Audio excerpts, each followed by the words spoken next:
Good evening, everyone. Hope you're having a fantastic weekend.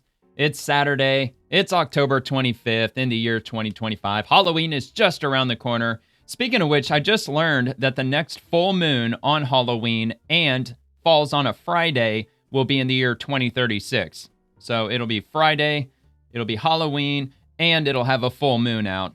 2036. And what makes that Friday full moon Halloween more special is that the moon will rise around 6 o'clock p.m. Eastern, which means it'll be out all night long.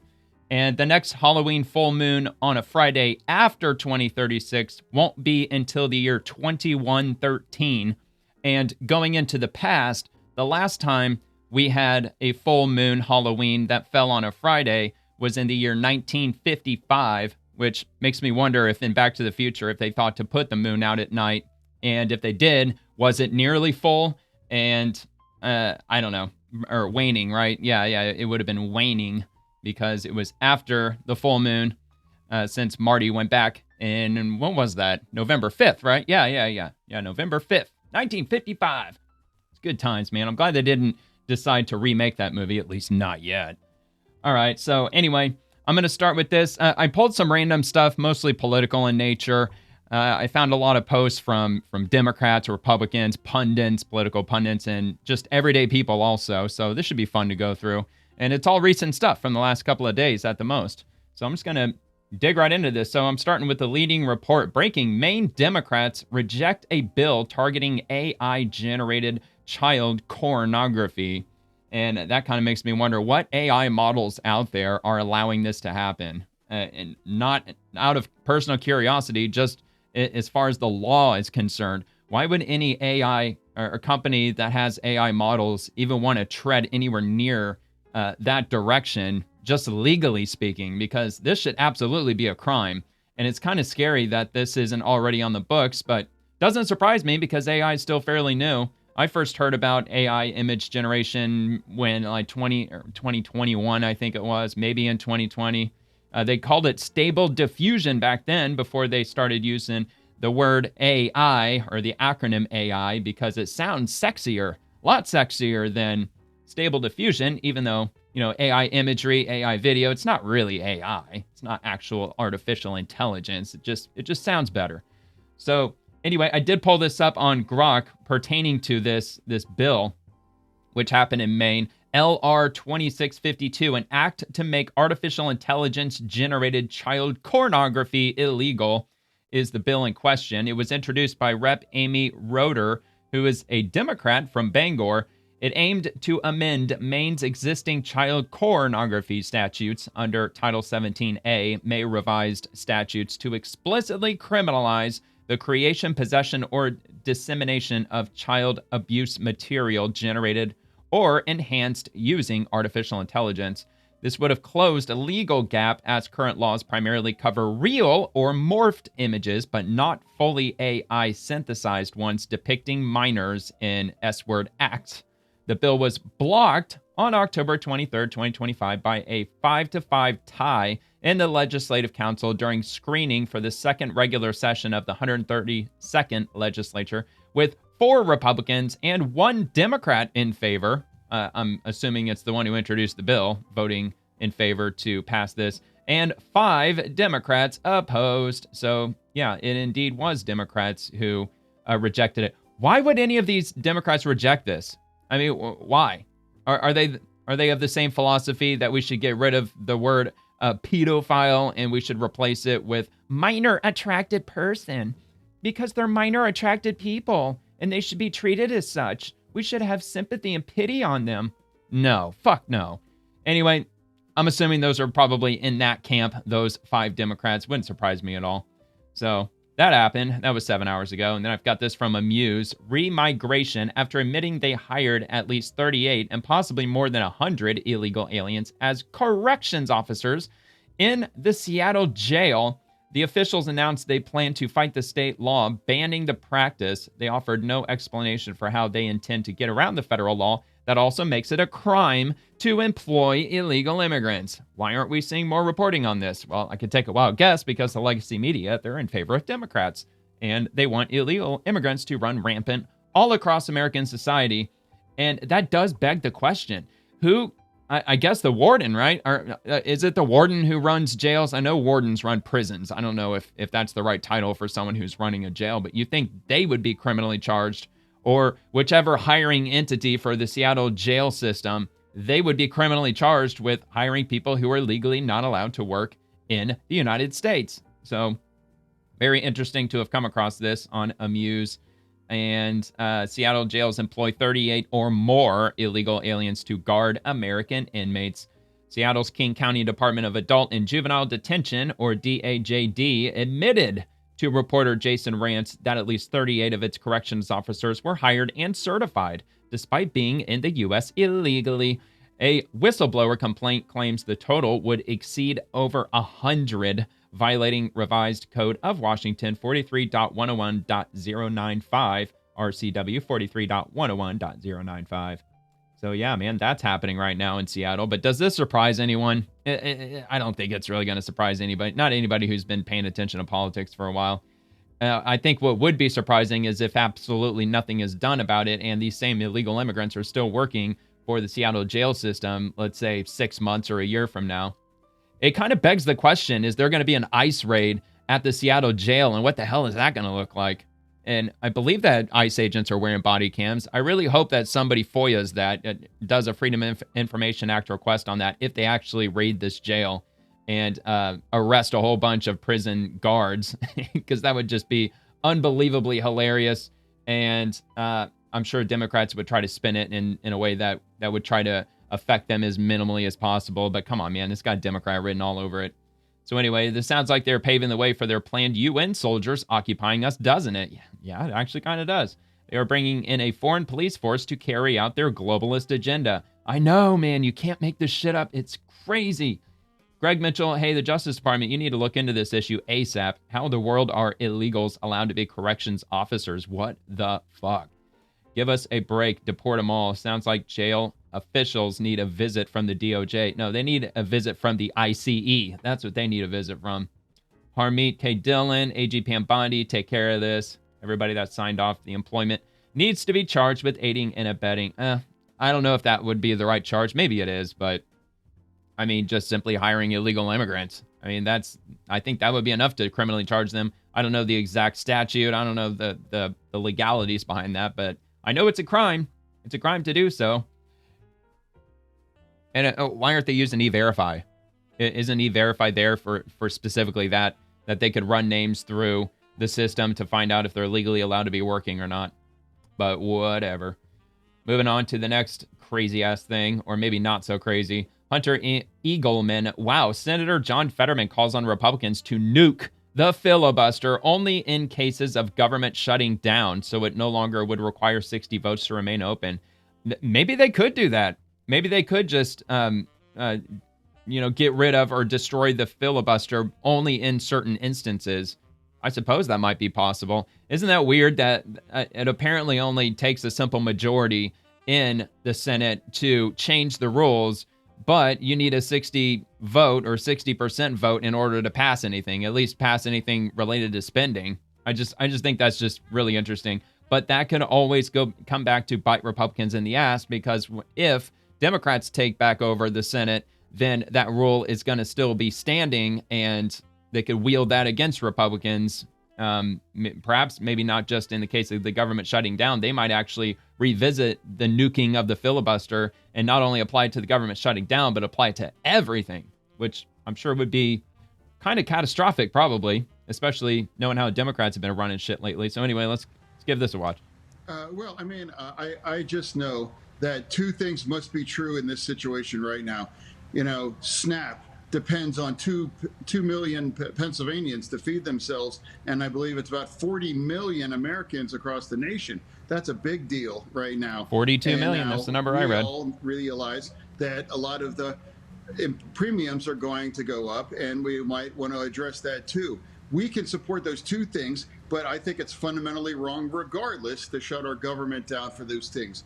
Look, I read somewhere today that the fact that 42 million people use SNAP benefits, and a lot of people get a substantial amount of money for food stamps. If you have like 3 or 4 kids, you're getting like over $1,000 a month. I've seen up to $3,000 a month for one woman who had like 6 kids. She's getting like $3,000 a month in food stamps, and they could buy literally anything they want today. Like back when I was a kid, you could only buy the bare essentials with food stamps. These days, you could buy filet mignon, you could buy fresh market salmon, you could buy all kinds of shit with food stamps. Well, there was an interesting argument that if food stamps were to be halted and people are not getting their funds, they were making an argument that food prices could come down because the supply will increase, especially when it comes to those kind of higher end types of foods, which would probably even apply to something like ground beef or other red meats and fish and shrimp and stuff like that, seafood in general.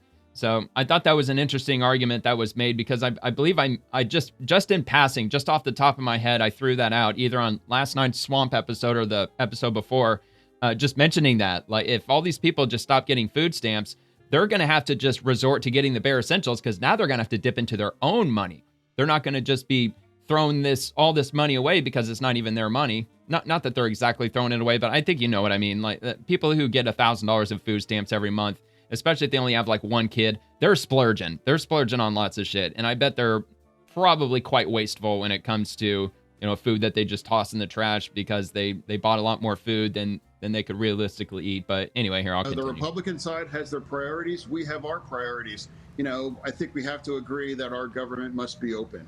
And you think it's time for Republicans to nuke the filibuster and end this thing? I mean, I think I've broached that before. I think it's entirely appropriate. And I would remind, all of us, the Democrats, we wanted to nuke the entire filibuster. I'm referring to right now carving out this specific. I don't think I agree with that. I'm not talking about eliminating the entire filibuster. It's really not much different than about the en blanc kind of nominees. And now, look, I'm no expert with regard to the Senate, but I've heard arguments in the past that the filibuster is necessary for a number of different things. I mean, it's there for a reason, and it's been there for a reason for a long time. Probably in the past, at some point, they may have gotten rid of the filibuster. I would be curious to know which political party is more in favor of getting rid of the filibuster. Is it Democrats? I would assume it would be Democrats because then they could railroad a lot more through the Senate without any kind of roadblocks in the way, or at least the filibuster being a roadblock. Or is it Republicans who have more difficulty dealing with the filibuster and they want to get rid of it? I'm just talking historically speaking. I'd be curious to know which political party would be more in favor of nuking it. I think that was appropriate to do that in that situation as well, too. And carving it out the filibuster now would make it almost impossible to shut our government down in the future, regardless if it's the Democrats or the Republicans doing these things. We should remove ourselves our power to shut this down in this way. Okay, so check this out. I was just reading this Chiron down here. Take a look at this. It said that the government shutdown currently is the second longest in U.S. history, and it's, what does it say? All right, hold on. Let me mute Fetterman here. And the longest full shutdown ever. So I thought this was still a partial shutdown because there's still elements of the government who are getting paid and they're still doing their thing. So, I mean, like the entirety of the government isn't really shut down, but will it be come November, what is it, 18th? I keep throwing out that number. I actually might just go ahead and look that up just to see when the next, you know what, I'm going to look that up right now. Just out of curiosity to see when is the next,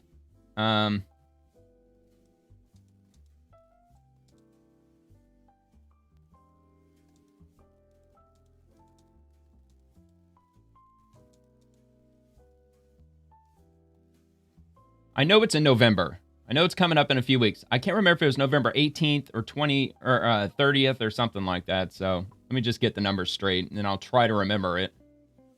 Oh, I saw November 21st. That came across the screen. Man, Grok's going deep.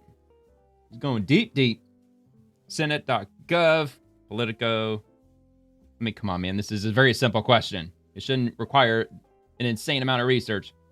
Like burning through like $20 worth of electricity just to give me a simple answer. Oh, no specific date is scheduled yet. What? The ongoing government shutdown, repeated Senate votes. Continuing resolution to fund federal agencies through November 21st, including SNAP. So maybe November 21st is the date that I'm thinking of. Including SNAP benefits starting November 1st. If passed, the next CR would likely be voted in mid-November to avoid another lapse. This is based on recent Senate proceedings and proposals like H.R. 5371. Okay. I mean, yeah, funding the federal agencies through November 21st. So I'm assuming the next scheduled one, even though it says there's not one scheduled, if they had passed the CR bill back on September 30th, like they should have from the beginning, then the next vote for the next fiscal year spending would have occurred most likely on November 21st. At least that's what I'm gathering from it. So anyway, yeah, dude, like, I don't know. Hopefully they'll do it soon. I don't think it's going to be reopened until next year. That's my opinion. I just listened to Senator Kennedy on Adam Carolla. He was on there a couple of weeks ago, but I just listened to it today. His prediction is that Senator Schumer is going to keep it shut down at least until the end of November. It's going to mark the longest government shutdown ever. We're only like what, 11 days away, because right now we're 24 days, 19 hours, 38 minutes into the shutdown, and the longest on record was 35 days. That happened in 2018 under Trump's presidency, of course, and it was the Democrats who shut it down then too. But Senator Kennedy believes that the shutdown will last at least until the end of November, and he thinks what's going to happen is that Schumer is going to go to 6 Democrat senators and say, look, obviously I bit off more than I can chew. We do have to get the government reopened, obviously, but I can't be one of the ones who vote to reopen it. I have to remain one of the senators that still continues to vote no. So that's why I need 6 of you to vote yes to reopen it, because, you know, I got to look good. Got to look good for the radical leftists. So not sure. It makes sense. He worded it. He explained it better than that. But that was the gist of what he was describing as to what the reopening of the government might look like.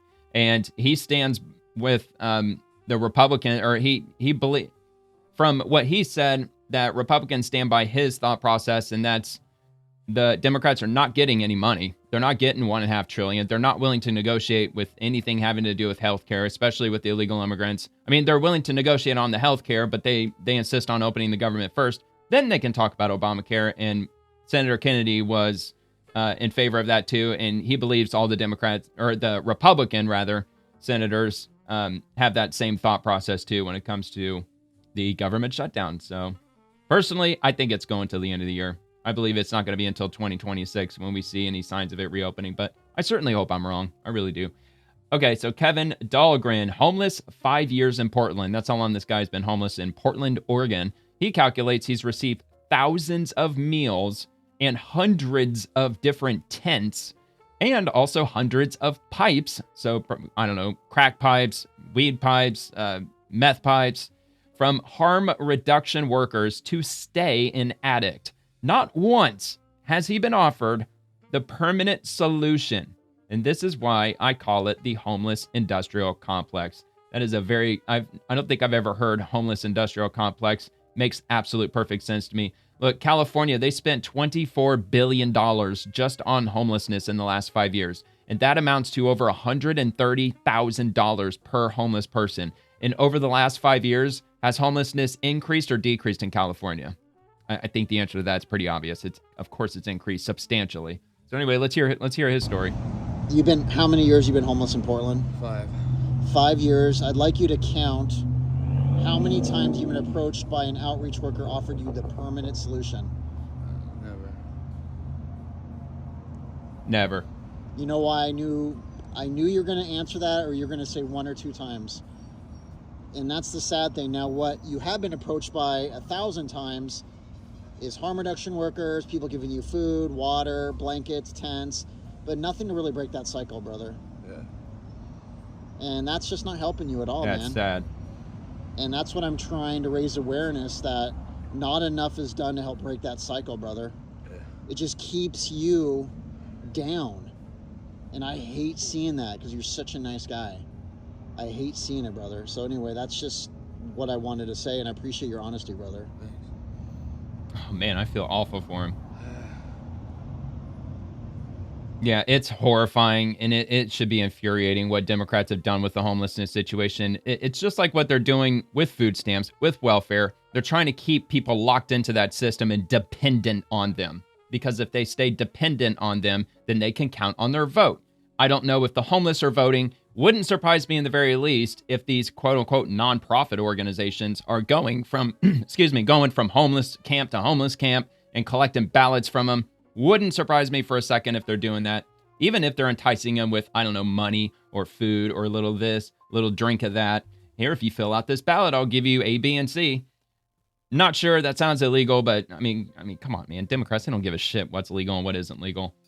Anyway, yeah, it's real sad. I live in the state of Florida, so they don't, they don't take too kindly to homelessness in general, even though we've got a few homeless people locally, but we certainly don't have any tents to speak of. And I live in the Tampa Bay area. Maybe over in Hillsborough County, which is where Tampa's at, there might be a few tents here and there. But in Pinellas County, where I live, which is St. Pete, Clearwater, they passed, at least in the city of St. Pete, back in like 2006, maybe 07, they passed an ordinance which bans any tents on any public property whatsoever. And back then we had tent cities. We had a couple of them that had like well over 1,000 tents in one location. And the police went through, gave them like 72 hours notice. Any tents remaining, they slashed and burned them. They called it the slash and burn policy.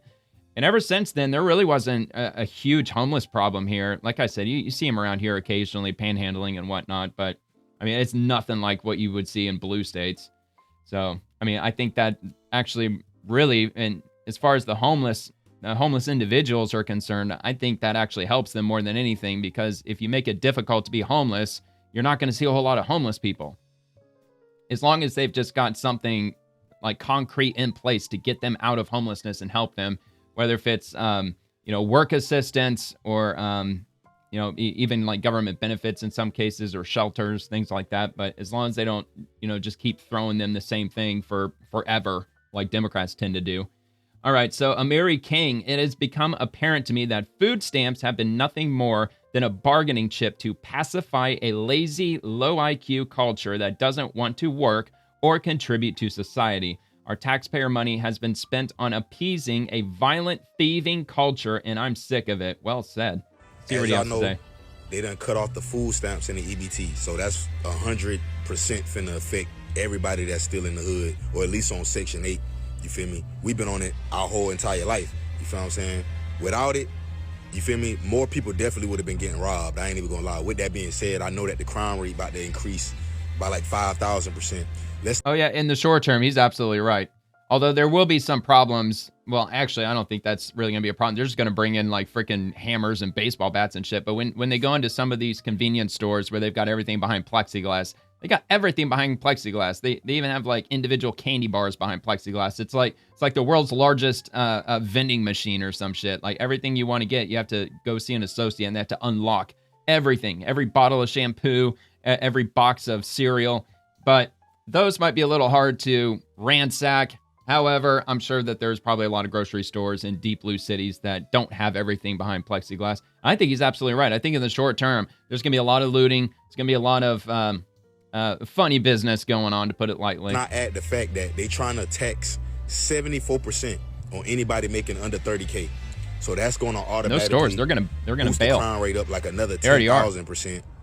You feel me? It's about to get bad in America, bro. Real bad. So yeah, I don't know if you knew this, but in Portland, Oregon, there are no more Walmarts. Over the last few years, there were either 6 or 7 super Walmarts around the greater Portland, Oregon area. Now there's 0. Walmart closed every single Walmart in Portland. They're gone because of the rampant looting and shoplifting, and they were losing way too much money. So they closed them. And I believe the same applies to, which was it, Walgreens or CVS? There's a couple of national retailers that have closed up in Portland, not just in Portland, but in other cities, especially in California. You won't find them there anymore because there's just been too much stolen from their stores, and they're operating at such a big loss that they would just much rather just close it all together. And now these neighborhoods, they don't have anywhere to shop. Now they have to go even farther out of their way to go and get food. And it's a major problem. Even for the people that's over that mark, it's going to get bad for them too. You know what I'm saying? But America about to turn into a third world playing around. Like all these people saying they got all this technology, all these millions and billions of dollars, they're going to be getting robbed. Like people think they just going to just be comfortable while 70-80% of America just suffering, and that people that is doing good starting to do bad. They're going to start picking up crime. Let's exercise their Second Amendment rights. These motherfuckers, they got in these a stand your ground Lambos, state. And I'm about to lose my house. And we don't got no food. And we don't got no... Yeah, I think blue cities and blue states, I think he's absolutely right. I think if things really do get that bad, which I'm not so sure, SNAP benefits, it just depends on the state that you're in, because it's the state level government that disperses SNAP benefits. It's not strictly the federal government. So you're not going to see everybody lose their food stamps on November 1st. You might see some, especially poorer states, who can't allocate funds from other programs in the state level government and funnel it into SNAP benefits to keep it going. I'm assuming most states are going to do that, but there's going to be a handful of states where they may not have the money to do that, and they may have to start cutting people off of food stamps, and you could see something like that happening. You might even see blue states who do have the funds to move into the SNAP benefits program, but they'll just outright refuse to and pretend they don't have the money, just to cause just the turmoil, the violence, and just plunge everything into further chaos. And if it does get that bad, I bet he's right. You're probably going to see lower income neighborhoods starting to make their way into higher income neighborhoods. They're going to start smashing windows in nice big houses. They're just going to start ransacking the places, because I don't think that they're arming themselves up as well as places like in the state I live, where it's a stand your ground state. And thank God we recently just had that law overturned by our state Supreme Court, which allows us to open carry now. So we can open carry without the government's permission, and we can conceal carry without the government's permission, including handguns, rifles, shotguns, whatever, you name it. You can open or conceal carry without any permission from the government. Finally, constitutional carry. But these blue states don't have all that. They don't even have all that. There was, like, during the COVID era, I want to say it was in New York, there was a guy who was in a parking garage going up to his car, and this dude bum rushed him, tackled him, and tried to just rob him. He was going to try to rob him and steal his car. Well, the dude fought back. Well, the guy who was trying to rob him had a gun on him. He took out a gun and tried to shoot him. Well, the guy who was getting robbed was able to wrestle the gun away from him, shot the bad guy, ended up killing him, and the good guy went to jail, and he was charged with second-degree murder, even though he was absolutely the victim in it. Unbelievably fucked up. So, yeah, if you see, unless you're a really powerful person, or you are up in the upper echelons of the elitist class in these blue states, maybe you could get away with that. But anybody else who's just your average, $250,000 a year income earner, and if that happens to you, like people bust in your front door or they invade your house and start ransacking, if you shoot any of them, yeah, you're probably going to go to jail for murder. So it could potentially get quite crazy, and would not surprise me if Democrat politicians allowed their state to get that crazy without even realizing that you think that people haven't woken up yet. They're really going to wake up if that shit starts happening. And we don't got no that. It's about to be getting bad. Y'all gonna start seeing people run up on people in restaurants, robbing cars. It's about to be a lot more broad daylight shit going on. I didn't think about that either. And it's kind of sad, but it's like you got to be vigilant too, because you can't let nobody take nothing from you. Man. All the people that's coming up, survival of the fittest, trying to get right or that made out the hood, bro. You got to be defensive too, because shit about to get real. But I understand where people coming from, but you also got to understand you gonna have to protect your life and protect you and your assets as well. You get what I'm saying? And a lot of the people, especially Republicans, they about to start getting attacked. Especially the people at the office, they not gonna stop. It's gonna start being a lot of people waiting outside of elections and all type of shit. Are these people that speaking on this stuff and asking for votes, and man, it's about to get bad, man. Y'all don't really understand, bro. I really pray, man. I don't know who I'm praying to, because I don't believe in certain shit. I believe in the God, the creator of this earth, but all that other shit I don't believe in, because he ain't give us no map or no manual on how to live his life, and he just let these beings just come take over the world. But really, we the humans with the power, we let the other humans take over the world. Us. Our ancestors, because they didn't have to take over the world. We let the motherfuckers take over the world. And the way things going is 100% human fault. God ain't put us down here with none of the human laws that got made. So at the end of the day, I don't really blame the God, the creator. You know what I'm saying? I blame the soft-ass folks that wouldn't come together and unite to prevent all this shit from happening. But y'all about to see America change over 10, 15 years. I don't even want to talk about no war shit and how fucking China just threatened to send fucking 60 warhead bombs over this motherfucker. I don't even want to talk about that. We're not going to talk about it. We're strictly talking about this. I pray all my brothers and sisters, bro, no matter where you at in life, you feel me? I pray this shit work out for you, bro. I ain't lying. I definitely hope it work out for me and mine, because I know I'm doing by any means necessary to make sure me and mine straight, and I know y'all going to do the same. That reminds me, I really want to go gun shopping again, because we're still in tax-free season in my state.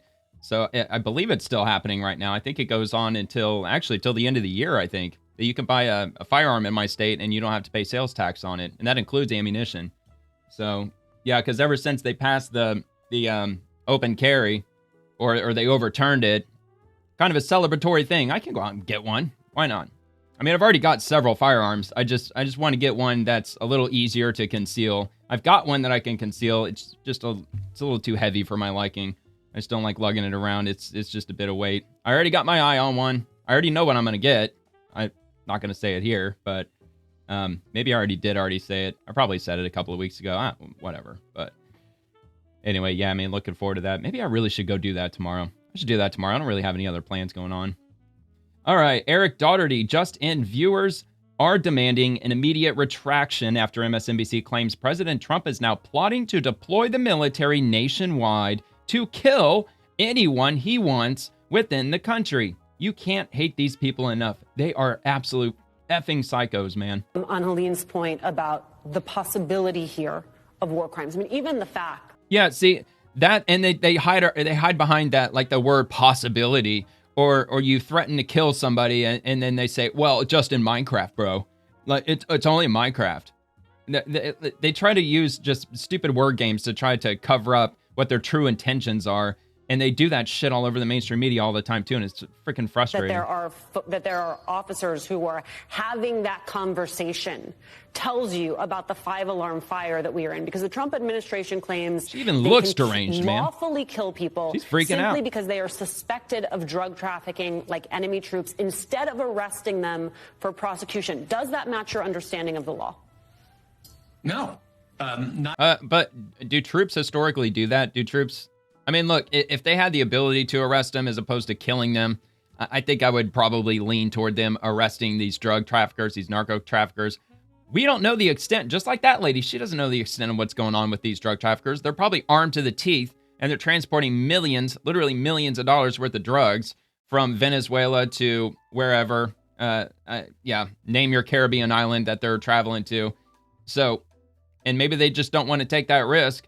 You know that they've got the military out there. They got a whole fleet of ships out there, and you know they've got these giant megaphones that are yelling at them to stop their vessel. I doubt that they're just sneaking up behind them and just blowing them out of the water. At least I hope not. Hope that they're at least giving these people the opportunity to turn themselves in, and they're not just taking them out. But I don't know. American law and not international treaties to which we are a signatory. Basically, the president, and I want to kind of foot stomp behind Paul here about a plan. The American president has said, I can point the U.S. military any place I want and kill anyone I want. He's the commander-in-chief. That eventually is going. Look, dude, go back to Barack Obama. How do you take cover for that? Barack Obama did the same thing. He actually got American citizens killed when he was doing drone strikes over the Middle East.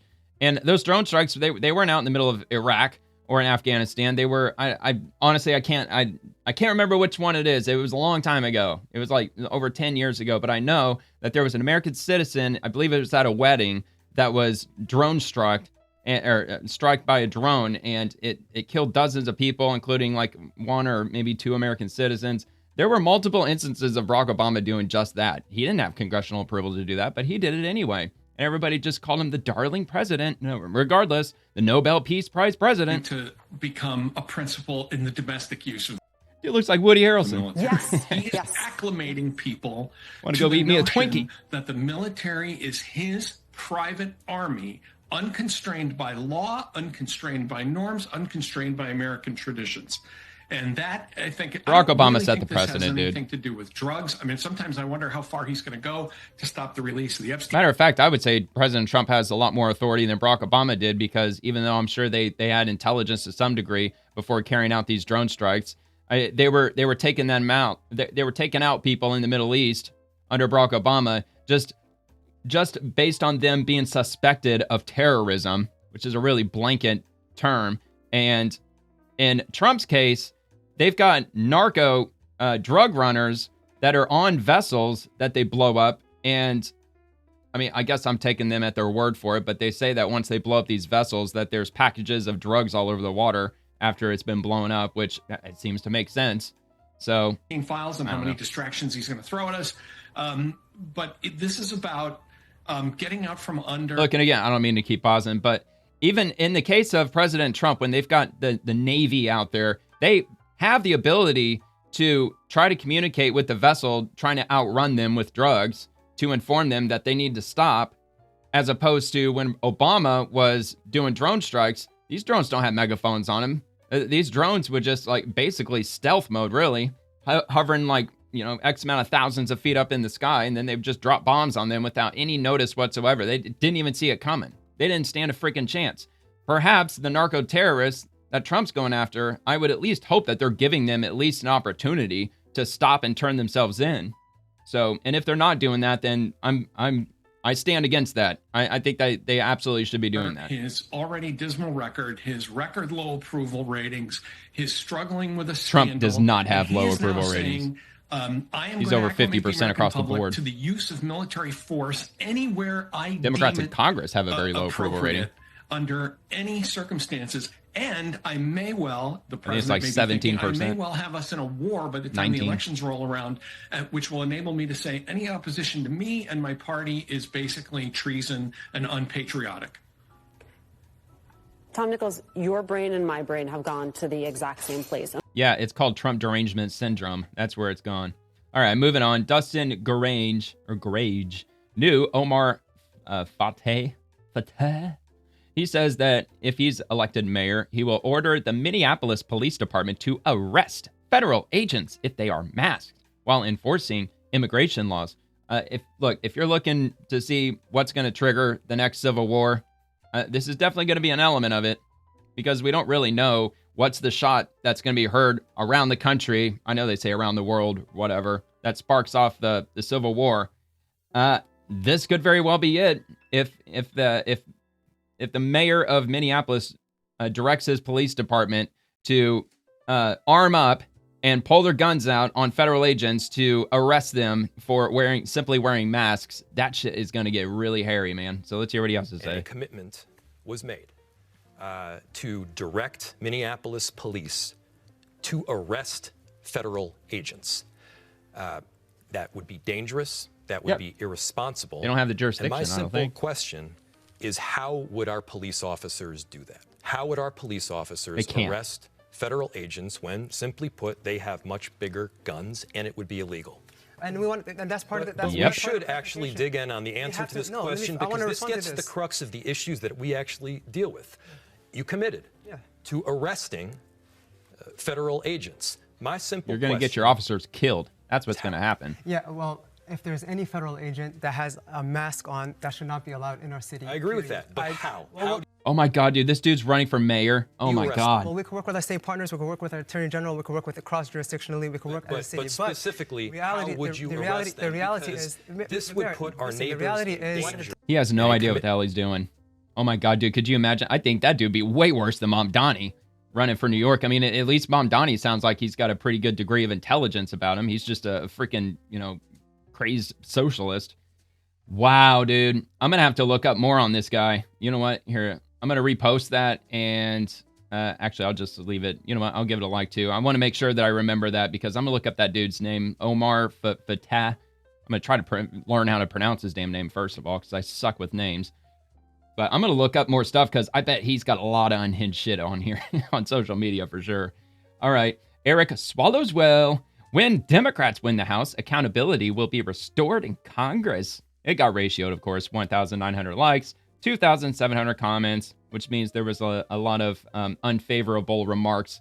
And this post wasn't seen as favorable by the general public as far as the ratio is concerned. What type of response do you expect your colleagues, Congressmen Raskin and Garcia, to get from the president or the Trump team, if any at all?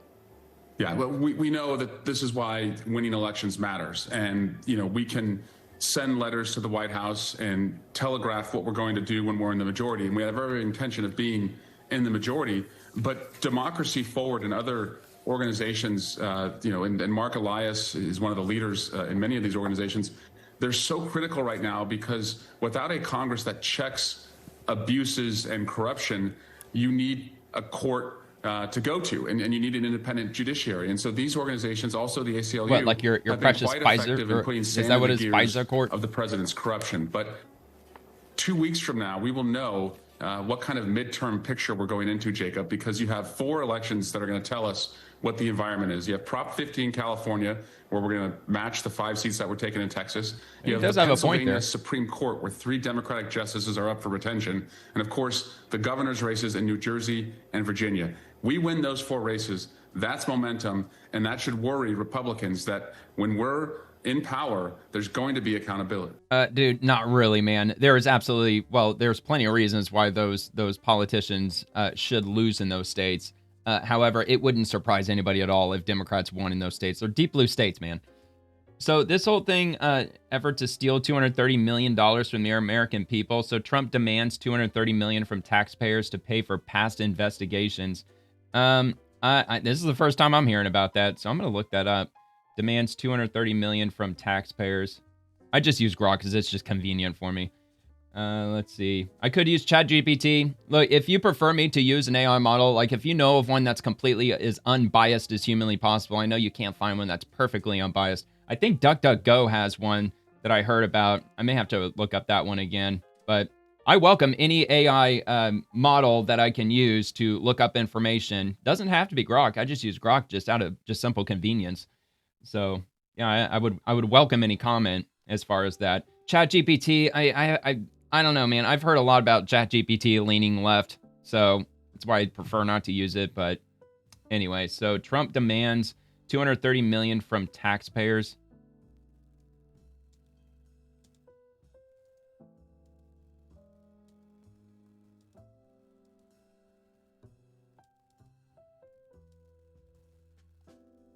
Is that what it was? Investigations to fund?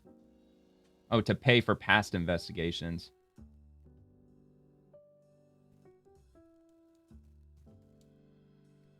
All right. Let me let it know. Give me a short answer. Please try to give me a short answer. So I'll come back to that.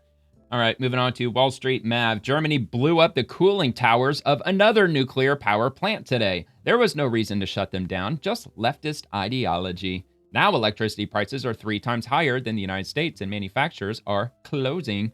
Lousy policy has consequences. Plus, they're getting a lot of their energy from Russia, which Russia is using to fund their own war machine against Ukraine. Meanwhile, Germany is paying for firearms produced by the United States, and they're handing those over to Ukraine. So Germany is pretty far from perfect. And if I know they're trying to get to this whole, net zero carbon initiative, and I'm assuming they're trying to use wind and solar, even though I'm sure Germany is probably not the sunniest place on earth, probably not by a long stretch. And it's, yeah, of course it's going to cost them 3+ times more than it would just by using traditional, like nuclear energy, for instance. Anyway, let's take a look at this. Kernkraftwerk Gundremmingen. Knock down these towers. Das KKW Gundremmingen in wenigen Momenten nur noch ein Symbol politischer Selbstzerstörung. And there goes the first one.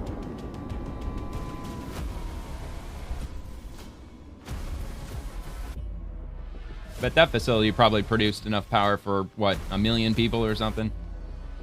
The big-ass cooling tower. Both of them. And what's hilarious is that the propaganda that people actually believe that these towers, they're spewing out, like, ultra radioactive material, or it's billowing out smoke or carbon that's bad for the environment.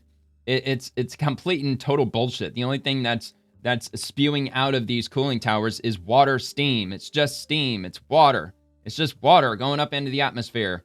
There's no smoke. There's no carbon. It's all just leftist propaganda bullshit. The same propaganda where they claim that nuclear power plants have toxic waste that they have to put into these oil drums that leak lime green sludge that probably glows under blacklight, and they have to bury like tens of thousands of them every fucking year. It's complete, just absolute propaganda. In fact, you could take all of the nuclear waste ever produced all across the entire world, and you can fit it inside a football field at 9 feet of depth. All the nuclear material that's been used. To be honest with you, I don't know if that's only nuclear power plants or if that has to do with all nuclear, including weaponry and all that.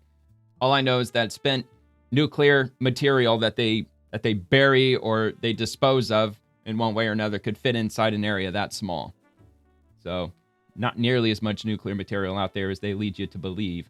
Anyway, so yes, President Trump is demanding about $230 million from the Justice Department to compensate for past federal investigations into him, which would ultimately be funded by taxpayers, according to recent reports. For instance, sources confirm this push for a settlement related to probes during the prior administration. That is interesting. I can't exactly say that he's completely wrong for that because, yeah, the federal government was coming down on him, and he probably, I don't know if he had to spend that much money on legal expenses, but I'm sure it was in the millions. I think a lot of people wouldn't hold it against him. I'm obviously not crazy about it because at the end of the day, it's taxpayers that are going to have to pay it. So, but doing a full-on investigation into it, I don't know about all that. I don't think that's really necessary.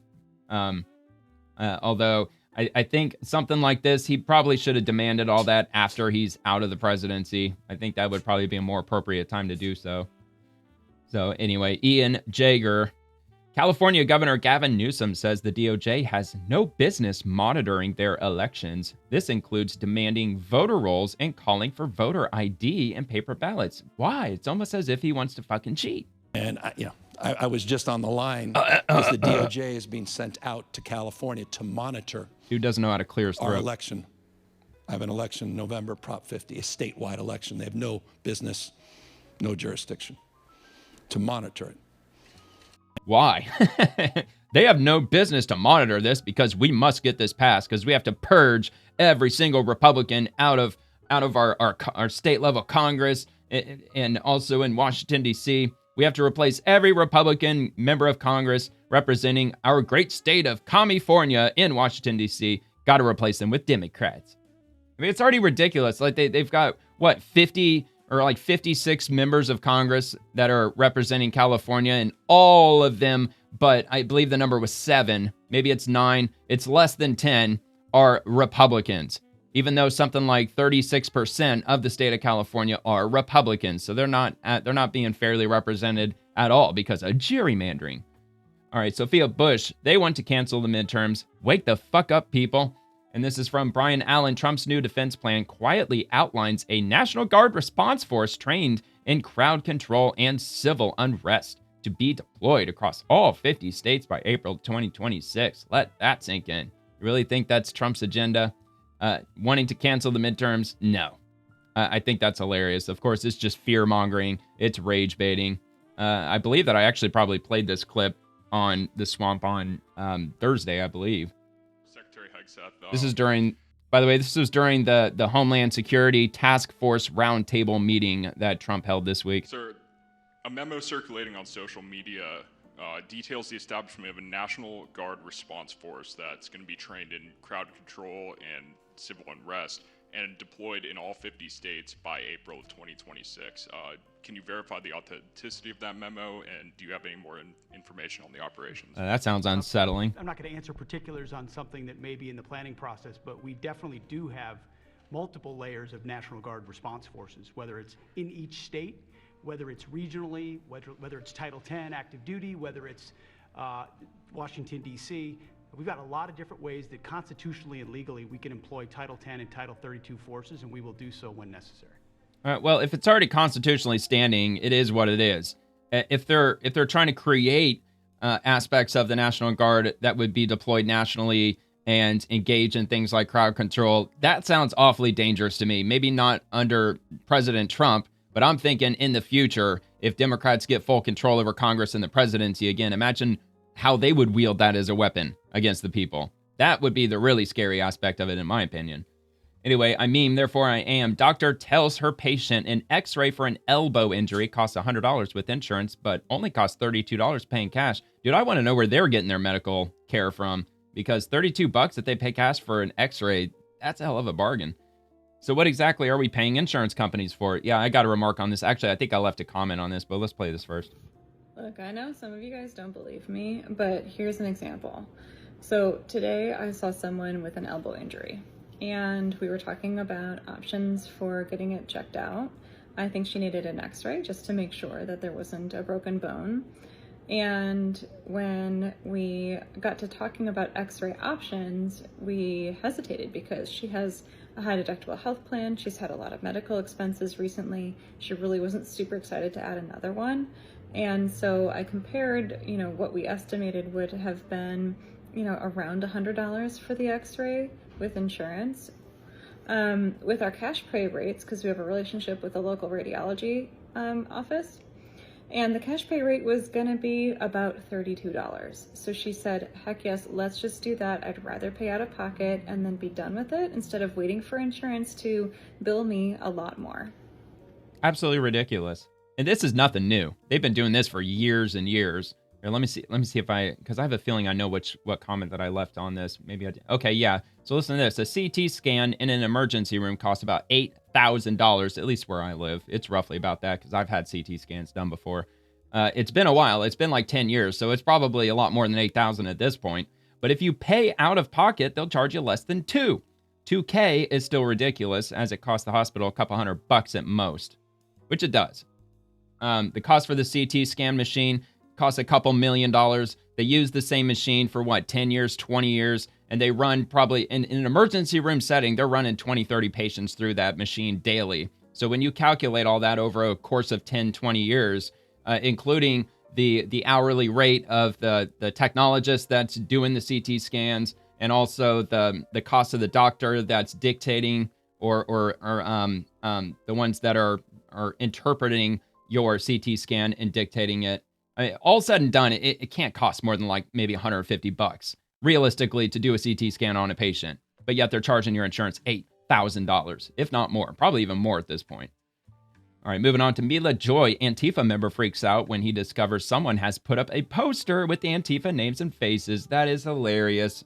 You know, of course, it's rules for thee, not for me, so it's perfectly fine to dox all of our federal agents, but oh no, you can't dox Antifa members. You're only allowed to dox conservatives and Trump supporters and federal agents. You can't dox being a political sex symbol is tough. I'm pretty sure we're supposed to be anonymous. We're supposed to be just an idea. Is this the poster for the people who own the camp? Right here? I think it is. I think so. Not sure. They're zooming it in on their camera. No, I've not made the poster yet, sadly. Live streaming. Now they want it. He wants a souvenir. It's a lot of tape. I'd be like, bro, it's too late. We already got it on video. You mad, bro? You mad? Oh, he took it. He's probably the one who put it up. Oh no, middle finger. Oh my God, that hurts so bad.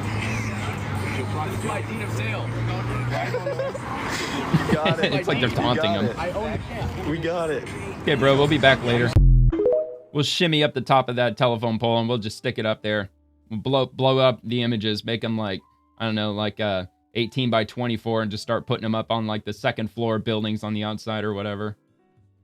Oh shit, I did not mean to do that. Whatever. I'll go back. Back to my bookmarks. All right, so where were we? Okay, I did that one. All right. Closer, and bingo. All right, from Senator Mazi Hirano. The EPA is illegally ending a $7 billion program intended to provide low and moderate income households with access to low-cost solar power. Doesn't sound very low cost if the government has to subsidize $7 billion worth of it. But Hawaii is joining over a dozen other states, let me guess, 100% blue states, in suing the EPA to stop this regime from continuing down this harmful, lawless path. I've done the math before. I've plugged it in, and without having to go through all of it again, it was probably a month, maybe a month and a half ago on my show that I do Monday through Friday. Well, I showed the numbers. If you run a city exclusively off of wind and solar, it could be either or. Solar in the short term, it's more cost effective than wind. But when you run a city on wind and solar, you obviously have to have battery backup power because the wind isn't always blowing and the sun is not always shining. So you have to, hold like redundant power on battery backup. Well, batteries only last about 10 to 15 years, and you have to replace each and every one of them. Imagine how many batteries, these lithium-ion batteries, that they would have to produce to keep a city of, let's say, 1 million people powered 24/7. On average, compared to today's electric bills, it costs roughly about 3 times as much as it currently costs. So if any city in America were to adopt strictly only wind and solar with battery power as a backup, that's about how much it's going to cost, about 3x the price that it costs today. So anyway, so from the Hill, states sue the Trump administration over terminated solar funding. I mean, yeah, good luck with it. I mean, I guess if it was passed by Congress, maybe they've got a chance of maybe recouping some of that money or maybe passing it or getting a judge to agree with it. But anyway, I'll take a look at this if it'll let me. All right. So officials in more than 20 states and in D.C. sued the federal government over a decision to axe a Biden-era program to provide solar power to disadvantaged communities. In a pair of legal filings this week, the states argued that the Environmental Protection Agency move to cut the $7 billion Solar for All program was unlawful and unconstitutional and a breach of its contract with the states. Solar for All. What about those who are not low income?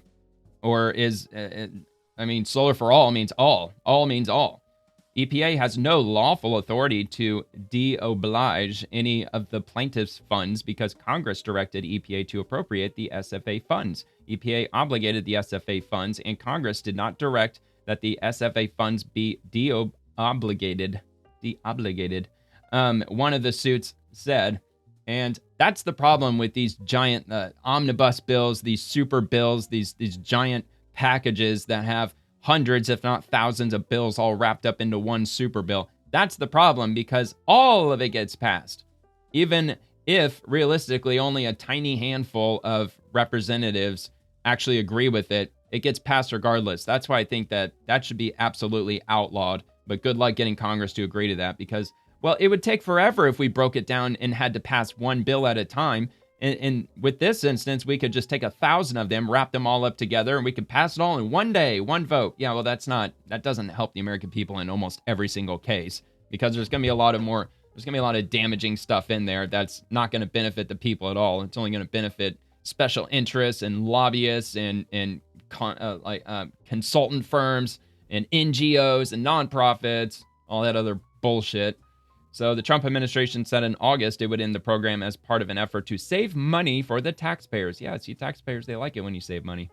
Under the program written into the 2022 Inflation Reduction Act, which is really ironic because it's done anything but reduce inflation, the money was distributed to 60 entities, including states and quote-unquote nonprofits. But let's be real. The people working at them, they're making hundreds of thousands a year. Also to tribes and local governments. The Trump EPA argued that provisions in this year's One Big Beautiful Bill Act that repealed unobligated balances of the program allowed it to take the funds back. The states in their suit noted the provision only applies to unobligated funds and says that all of the funds in question had actually been obligated. I don't know. We'll see. We'll see if they have any merit on that. It wouldn't surprise me if the court says, nah, it was in the One Big Beautiful Bill. They voted for it, so nope, it's gone. However, it wouldn't surprise me either if they ended up siding with Democrats. I guess it just depends on which circuit court that they end up filing that in. The Ninth Circuit, yeah, they'll probably get what they want. All right, oil field rando. So a Trump ally wrote a check to the government to pay the troops. What's stopping all these shitlib billionaires from writing a check to fund the USAID programs that they love so much? Absolutely. And the same would apply to the food stamps. The SNAP benefits. If Democrats are so worried about all of their voters, their constituents, losing their SNAP benefits, why not have some of these billionaires write some of these checks? Because, of course, they don't want to part with it. It's all going to be the No Kings protest. It's just a giant paid hit piece against Trump and the GOP. That would go against one of their core values, other people's money, right? Yeah, that ain't no shit. Shitlibs won't give up their money. That's only for peasants. They take, they don't give. Absolutely, yeah, they only take. Same people are paying for their national protesting, and their primary purpose is to undermine, not solve things. Yeah, they want to use their billions of dollars toward consolidating power that benefits only them. They don't give a shit about the needy. They don't care about the less fortunate. They want to lord over them. They don't want to give them a chunk of their money that they believe that 100% belongs to them. Actually, they are. Ever hear of a guy named Soros? Yeah, but not... Yeah, I mean, he's funding a bunch of political bullshit. They create chaos and then capitalize on it. Yeah, they do. They absolutely do. They do. Arabella Soros and other demonic entities write checks to fund violence, chaos, and destruction caused by Antifa and other demonstrators. But, I mean, I don't think that was exactly what... Look, they're talking about USAID programs specifically. I don't... Like... Yeah, USAID may have in part, and that really should be investigated. Did USAID, did they put any money into funding some of these protests that were happening? Maybe, maybe not. Now that USAID is basically defunded at this point, all of these protests and riots, they're still happening. It's just not at the scale that they were during the Summer of Love, for example, which was in 2020. All right. Elizabeth Warren, Pocahontas. All right. I've launched an investigation into the contracting and approval process for the demolition of the White House and whether the corporate donors funding Trump's ballroom are seeking favors with the administration. The American public deserves answers. Okay, fine. You can go investigate your little ass off if you want to do that. So, of course, this is from MSNBC, so it's going to be heavily left-leaning, in case you didn't know. So, for a decade, President Trump has bulldozed through the norms that govern the presidency. Is this an opinion piece, or do they actually, like, publish this as, like, a legit news article? Yeah, it's under the news tab. Okay.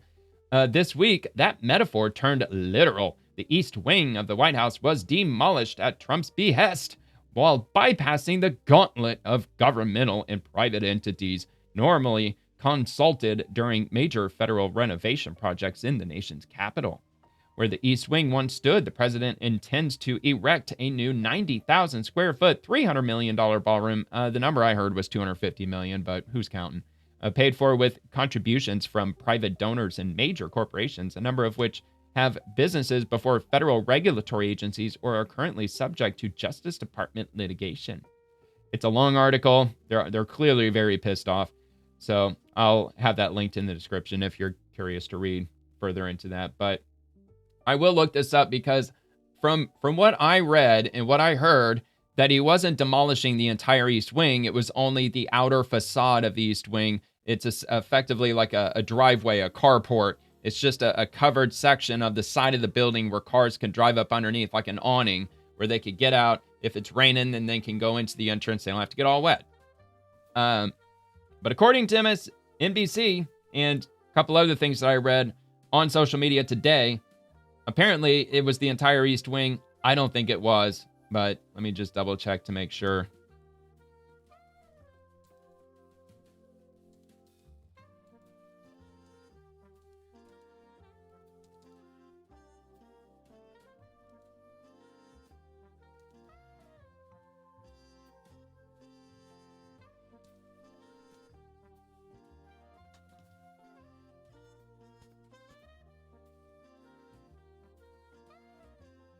The entire East Wing, really? Okay. Recent satellite images and reports confirm that President Trump's demolition for a new 90,000 square foot ballroom has fully razed the historic structure, sparking backlash from preservationists. Really? Okay. So I stand corrected, because I've been saying that basically all this week, that it's not the entire East Wing. It was only the outer, like the covered carport type area. I don't know the technical name for that. So yeah, I guess I was totally wrong on that. Apparently the entire East Wing was destroyed. So yeah, I guess I've got questions now. Like one question would be, how old is it?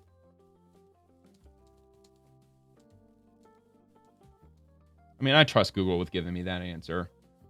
Here we go. The East Wing significantly expanded in 1942. The East Wing of the White House complex was built in 1902. Damn. So yeah, that's an old part of the White House. Significantly expanded in 1942 and demolished in 2025 ahead of the construction of a new East Wing a ballroom. I'm assuming that's what they're going to call it, like East Wing ballroom or something.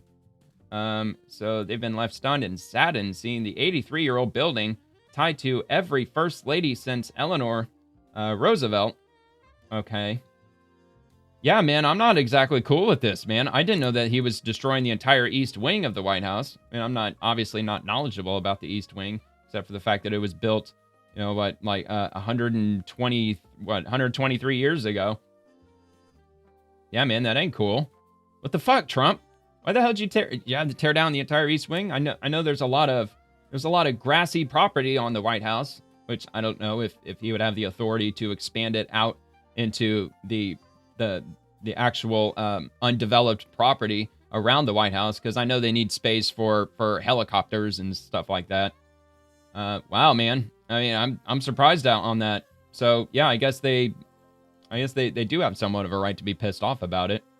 I mean, what was yeah, that was my other question.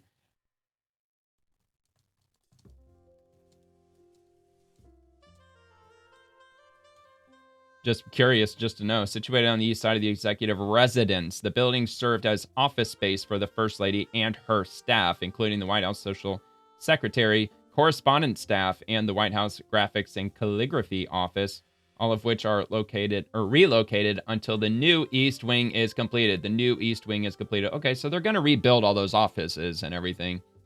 Now, if I learn that all of the brick, all of the historic material, if they had carefully taken it apart, which the images don't look like they took it apart with care at all. It looks like they just full on demolished it. But to be fair, all the images that I'm seeing are coming from left-wing sources. So of course they're going to show the worst of the worst. But as far as all this brick, I mean, if all these bricks were well over 100 years old and the wood that's in the structure well over 100 years old, I think there could be an argument to be made that they should have tried to preserve at least the brick and the wood, and then just reused it when they build the new East Wing to try to preserve as much of it as they could. I think they should have done that. I think most likely, just guessing what Trump would say, would be that that would be very time consuming, and it would take at least a few years to just slowly dissect the entire building and then build it back up using the original materials. So, you know, the ballroom won't be done while I'm still president. I want it to be done while I'm still president. So, yeah, man, I got some beef with that, man. That kind of sucks that they tore down the East Wing, especially with it being that old. But I don't know. What do you think? Just let me know in the comments. Like, should I really give a shit or not? I mean, I didn't even know what they even used the East Wing for until just now. Yeah, so anyway. All right, I'll just move on to the next thing from Adam Shifty Schiff. By refusing to work with Democrats, Republicans are willing to double healthcare costs for millions of people. It's shameful. Well, dude, first of all, you're ratioed. And second of all, it wasn't Republicans. They didn't put their names on any of the Obamacare Affordable Care Act legislation. 100% Democrats, 0% Republicans voted for Obamacare, which is precisely what he's talking about.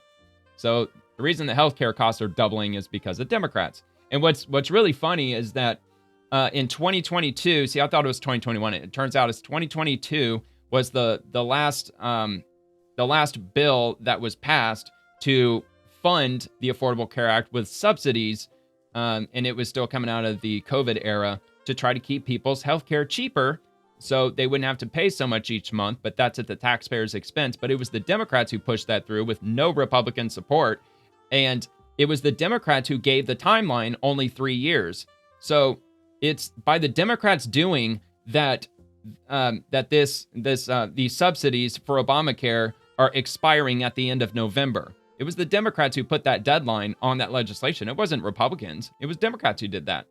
So when it comes to the Affordable Care Act and Obamacare, Democrats are completely written all over this thing. Republicans basically not even touched any of it at all. So for Democrats to be blaming Republicans for it, it's ridiculous, and really it's appalling, or at least it should be.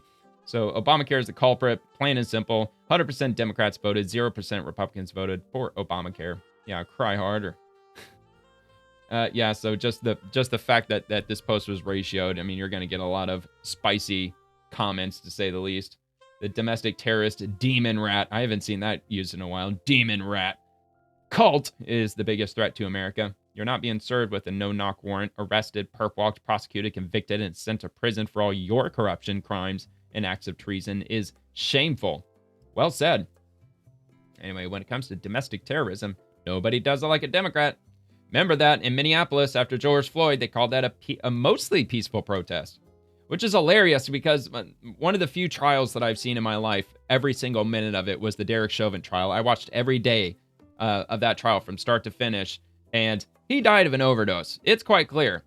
If I'm not mistaken, they had 2 medical examiners go out there and testify. Of course, they were testifying for the defense, but they actually showed the scientific evidence, the laboratory results that showed that he had above and beyond a lethal dose of methamphetamine and fentanyl. I believe the other one was fentanyl in his system. And he undoubtedly died from the drug overdose, because if you take too much fentanyl, you pass out, your lungs get suppressed by your brain, and you just simply suffocate. Like, your brain basically forgets to tell your lungs to breathe, and that's how you die from a fentanyl overdose. But when you're on methamphetamine, it's the opposite. It's an upper. So it keeps you jacked. It keeps you wired. So when you've got a combination of those two in your system, it quite possibly could cause your lungs to suppress and stop breathing, but you're still conscious. Whereas someone who's just on fentanyl, they pass out, and then their brain forgets to tell their lungs to breathe, and that's how they die. They die while unconscious. Whereas if you're on a speedball like George Floyd, you're still going to probably be conscious, and that's basically what happens. That's why he kept saying, I can't breathe, because he took a lethal dose of fucking fentanyl. And that's what killed him. But yeah, I mean, not to get all hung up on that, but yeah, the biggest mistake that Derek Chauvin made that day was taking him out of the vehicle. He had George Floyd in the vehicle. It was over. All he had to do was just shut the door. But George Floyd kept saying, I can't breathe, so he decided to accommodate him. He got him out because George Floyd kept saying, please get me out, put me on the ground, get me out. And he did. And now he's in prison for like 22 years for it. All right, whatever. I don't want to get too hung up on that. But yeah, anyway, I'm not going to get hung up on this Adam Schiff nonsense either. So Congresswoman Delia C. Ramirez, the greatest threat to Chicago is ICE and CPB. The entire city of Chicago, that's the number one and only threat. Not 3,000 shootings a year, not rampant crime going on and gangbanging and shootings happening all the time. Not the 30 people who were shot during Labor Day weekend. Well, it was just Labor Day weekend. I mean, it was the holiday. You know, sometimes people just get shot on holiday weekends. Anyway, residents have been surveilled, threatened, tear gassed, and hit with pepper balls and shot. They continue to defy court orders and violate our constitutional rights. ICE must be held accountable. Well, as far as the illegal immigrants are concerned, I mean, maybe there's certain constitutional rights they have because they're physically inside the country, but they're here illegally. And the American people, they've already voted on this. And the vote they voted, or who they voted on was President Trump, and he got the popular majority. And I would argue that was his campaign issue number one, was immigration. Illegal immigration, we're going to get them all out. And he got the popular majority. And the last time that I saw a public poll on that subject was that 76% of Americans who were surveyed said they do support mass deportation. So there you have it. All right, so sorry, I forgot to play the damn video. Here, let's take a look at this. Myself, I know firsthand the terror DHS and ICE seek to instill in us. Our residents have been surveilled. They have been threatened. They've been tear gassed. They've been hit with pepper balls. They've been shot. They've been subjected to warrantless arrest and precision immobilization. Well, don't go out there and obstruct them. Quit fucking obstructing them. Don't go out there, stand in the middle of the street and obstruct their daily duties, what they're out there trying to do. You obstruct. I mean, look, they should count on themselves lucky that they haven't been arrested and thrown in jail and held without bail, and they're facing 8 years in prison, because that's how long you can get for simple obstruction against federal agents. Technique maneuvers and kidnapped and disappeared. The greatest Kidnapped. threat to public safety in Chicago. Yeah, that's a tall tale if I ever heard one. And CBP. I think it's important that we lift up just how out of control and unaccountable DHS is. On Friday, October 3rd, rogue federal agents deployed chemical agents less than 1 block in my neighborhood from Chicago's Funston Elementary School.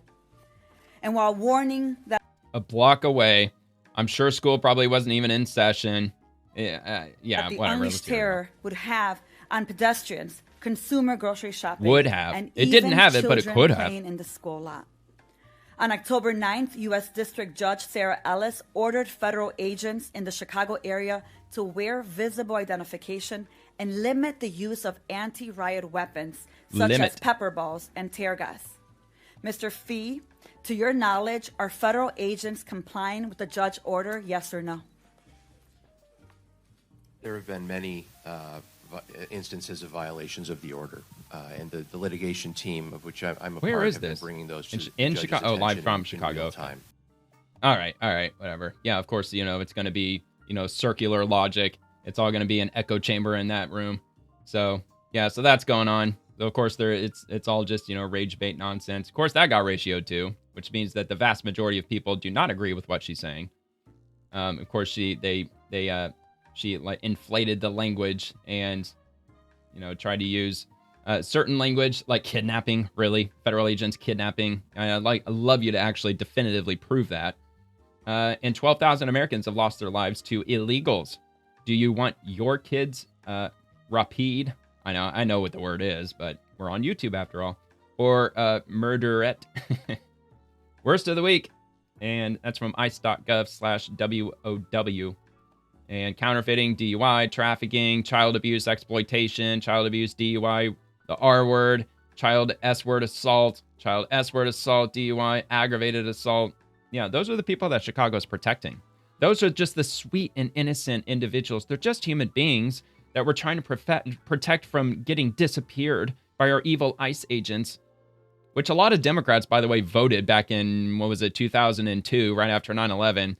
There was a sizable amount. Now, to be fair, the majority of Democrats didn't vote yes to create ICE, but a lot of them did. It was something like 30% or 40% of Democrats at the time. They voted to create ICE after 9/11 happened. So anyway, yeah, it's too hard to read, but I guess you get the gist of that. Report illegal aliens. It's the law. If you would like to report illegal aliens, please call Immigration and Customs Enforcement. They will need to know the names, locations, either workplace or residence, and any other specific information you can provide. If it's the law, it's the law. Lady, if you want to change the law, then run for Congress and get the law changed. That's what conservatives and Republicans usually say with regard to that.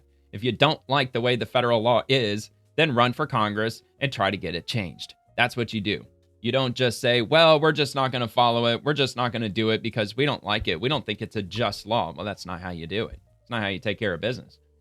No kings. As duly elected president, I'm going to enforce immigration law. What? As an appointee from 35 years ago, I've single-handedly decided that enforcing the law is illegal. Yep, that sounds about right. So, all right. I don't think so. 4 people killed, 14 wounded in weekend shootings across Chicago, 5 days. Assuming that this was actually 5 days ago, at least 4 people have been killed and 14 more have been wounded in shootings across Chicago over the weekend, which would have been last weekend. The victims ranged in age from 18 to 68. Yeah, that they don't call it Chirac for nothing. I've referenced that several times. You guessed it. I'm an idiot. Imagine, if you will, being so ignorant and dumb that you protest against safer streets and communities. Yeah, that's exactly what they're doing. And I've even heard a couple of people from just YouTubers that go out and they just ask just basic questions. You know, like how Jay Leno used to walk around and just ask like the most basic questions. And they would ask people in places like in Chicago and New York City if they're in favor of the criminal illegal immigrants being allowed to stay in the city. And there was one lady, she's like, oh yeah, I fully support it. And then they said, well, even though that they make your community more dangerous, she's like, no, I welcome it. I think it's perfectly fine. You know, if they want to commit crimes, it's their freedom to do so. I mean, they have freedom and liberties just like us. Like, oh my God, dude, these people are insane. They're absolutely off their rockers. Democrats, they don't protect women, children, minorities. They steal our health care, so on and so forth, All right, so let me move on to the next thing. I got quite a few of these to get through. Congresswoman, already got that one. Senator Bernie Sanders. Congress established an emergency fund to ensure that millions of Americans on SNAP continue to receive nutrition assistance when funding expires in November. Mr. President, don't let kids go hungry. Use these emergency funds to feed low-income families. So that one didn't get ratioed, to be fair. I mean, a lot of Bernie Sanders stuff doesn't get ratioed, but some of it does. And he posted that 7 hours ago. Look, they disperse the funds on the state level. Talk to the state level government. They're the ones that distribute the funds to everybody who's on SNAP benefits. Not so sure if what he said up here in the top is actually true or not. The emergency fund, probably. There's probably something in place for that. But it's kind of hard to distribute those funds, dude, when your party, because he is a Democrat. Come on, let's be real. It's not fucking independent. He's a fucking card-carrying Democrat. Even though if he just doesn't have the D next to his name. I mean, he's probably more left-leaning than probably most Democrats anyway. Yeah, so why don't you reopen the government so you can get those funds distributed? Because they probably can't distribute the funds if the government's closed. All right, Elizabeth Warren, Pocahontas, follow the money. Billionaires and corporations with business in front of the Trump administration are coughing up millions to build Trump's ballroom. What are these companies getting in return? I'm pushing for answers. Which I basically already read the same thing. She got ratioed again, 2-1, essentially. And of course, it's MSNBC. You know, the most left-leaning news outlet that she could find. Do you think she might be cherry-picking these articles that she's looking through? I kind of have a feeling that might be the case. Trump demolishes the East Wing and White House norms. Senator Maria Cantwell. Here's what happened to a self-insured middle-class couple's health premiums in every county in Washington state if the ACA, which is the Affordable Care Act, which is another way of calling it Obamacare, that's the nickname of the Affordable Care Act, enhanced premium tax credits aren't extended. So in other words, look what Democrats are doing to people who have government health insurance. This is what Democrats are doing. So in 2025, in Adams County, it went from $326 to 75 cents. And Democrats, not Republicans, but Democrats are going to push their premium up to $1,427.29 because it was Democrats who passed those subsidies in 2022. It was Democrats who decided that those subsidies would end in November of 2025. So it's Democrats who were doing every bit of this. And anyway, it's got all the other prices and all that. And not sure if that's actually true or not. Of course, you know, as Democrats always do, they don't cite any sources. She doesn't give me any origin as to where she got this information. Where was it compiled from? Was it from the Affordable Care Act website? And if so, why not just simply put that in there? Why not simply link your source? Because I can't exactly take them at their word with them being Democrats, especially over the last 10 years. All right, so this is from Lily Magnuson and a political cartoon. So now what do? Wait for our poll numbers to go up. Government shutdown. Yep, y'all painted yourselves into a corner. Fucking donkeys. Governor Maura Healey, no president has ever cut off SNAP during a shutdown. Billions of dollars are sitting in Washington waiting to be used for exactly this purpose. Donald Trump could fix this today. He's choosing not to. Well, you could put that right back on them. In fact, like I said, most likely these funds probably can't move because the government shut down. They probably don't have an ability to do that. Maybe they could pass something on the floor. So I guess I would give her just that amount of credit that if she's advocating for members of Congress to pass something on a floor to move the funds into SNAP, yeah, sure. But wouldn't it be a lot easier just to get 5 Democrat senators to say, let's just open up the government? Because that's all you got to do is just say, okay, I'll sign. All right, let's pass the CR bill. That's it. It's just that simple.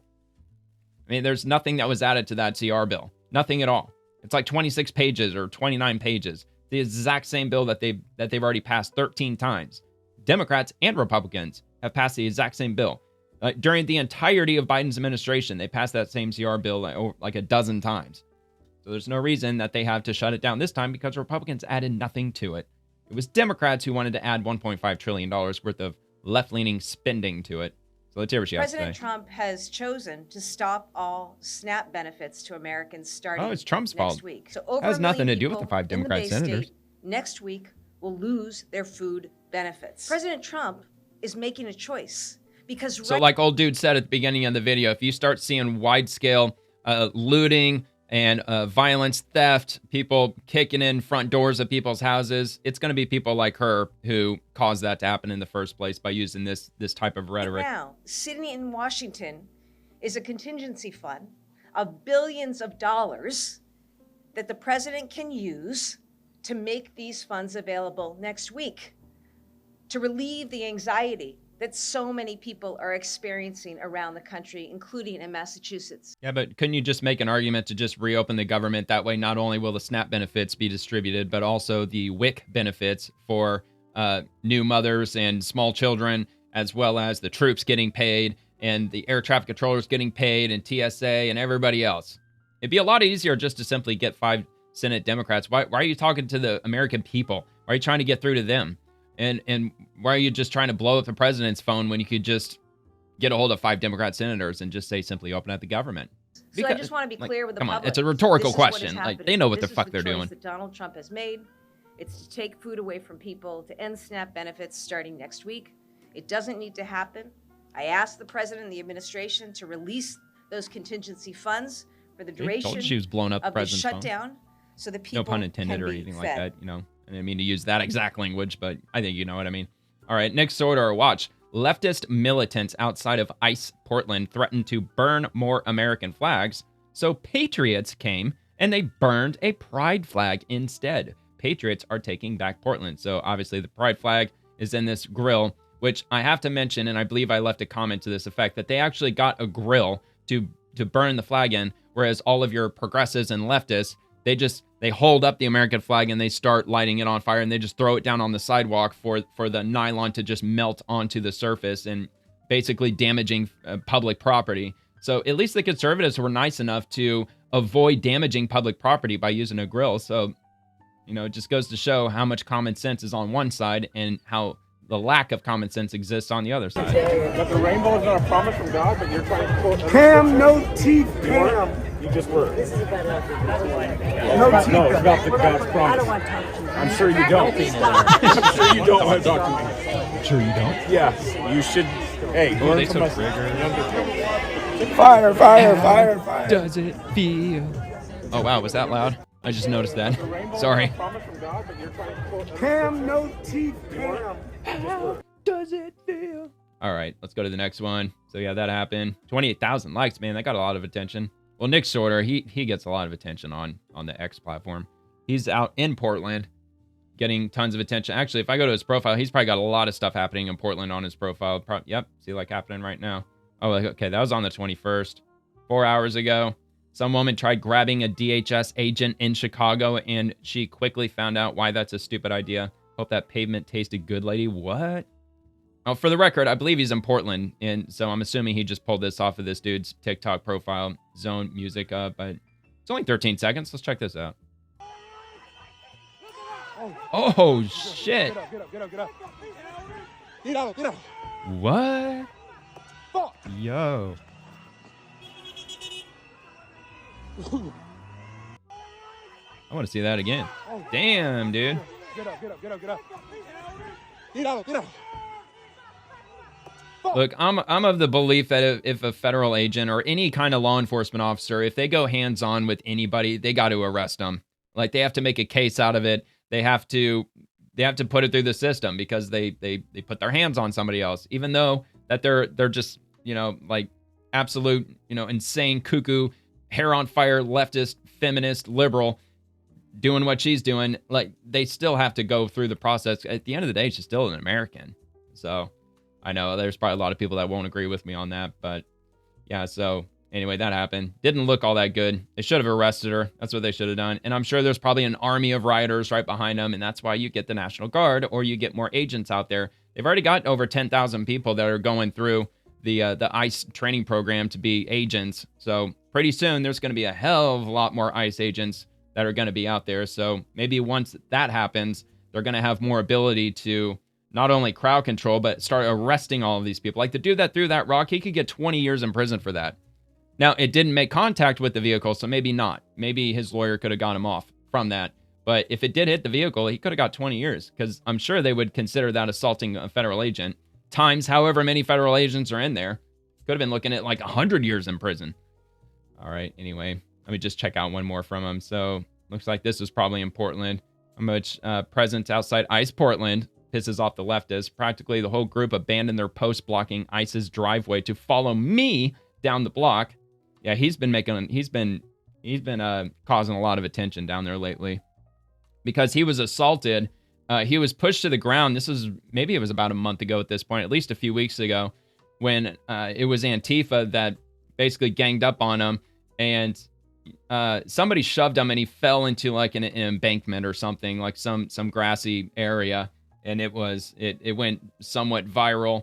And the ICE agents they noticed that, and they invited him into the ICE facility the next night. So he was up there on the roof filming the scene outside from inside.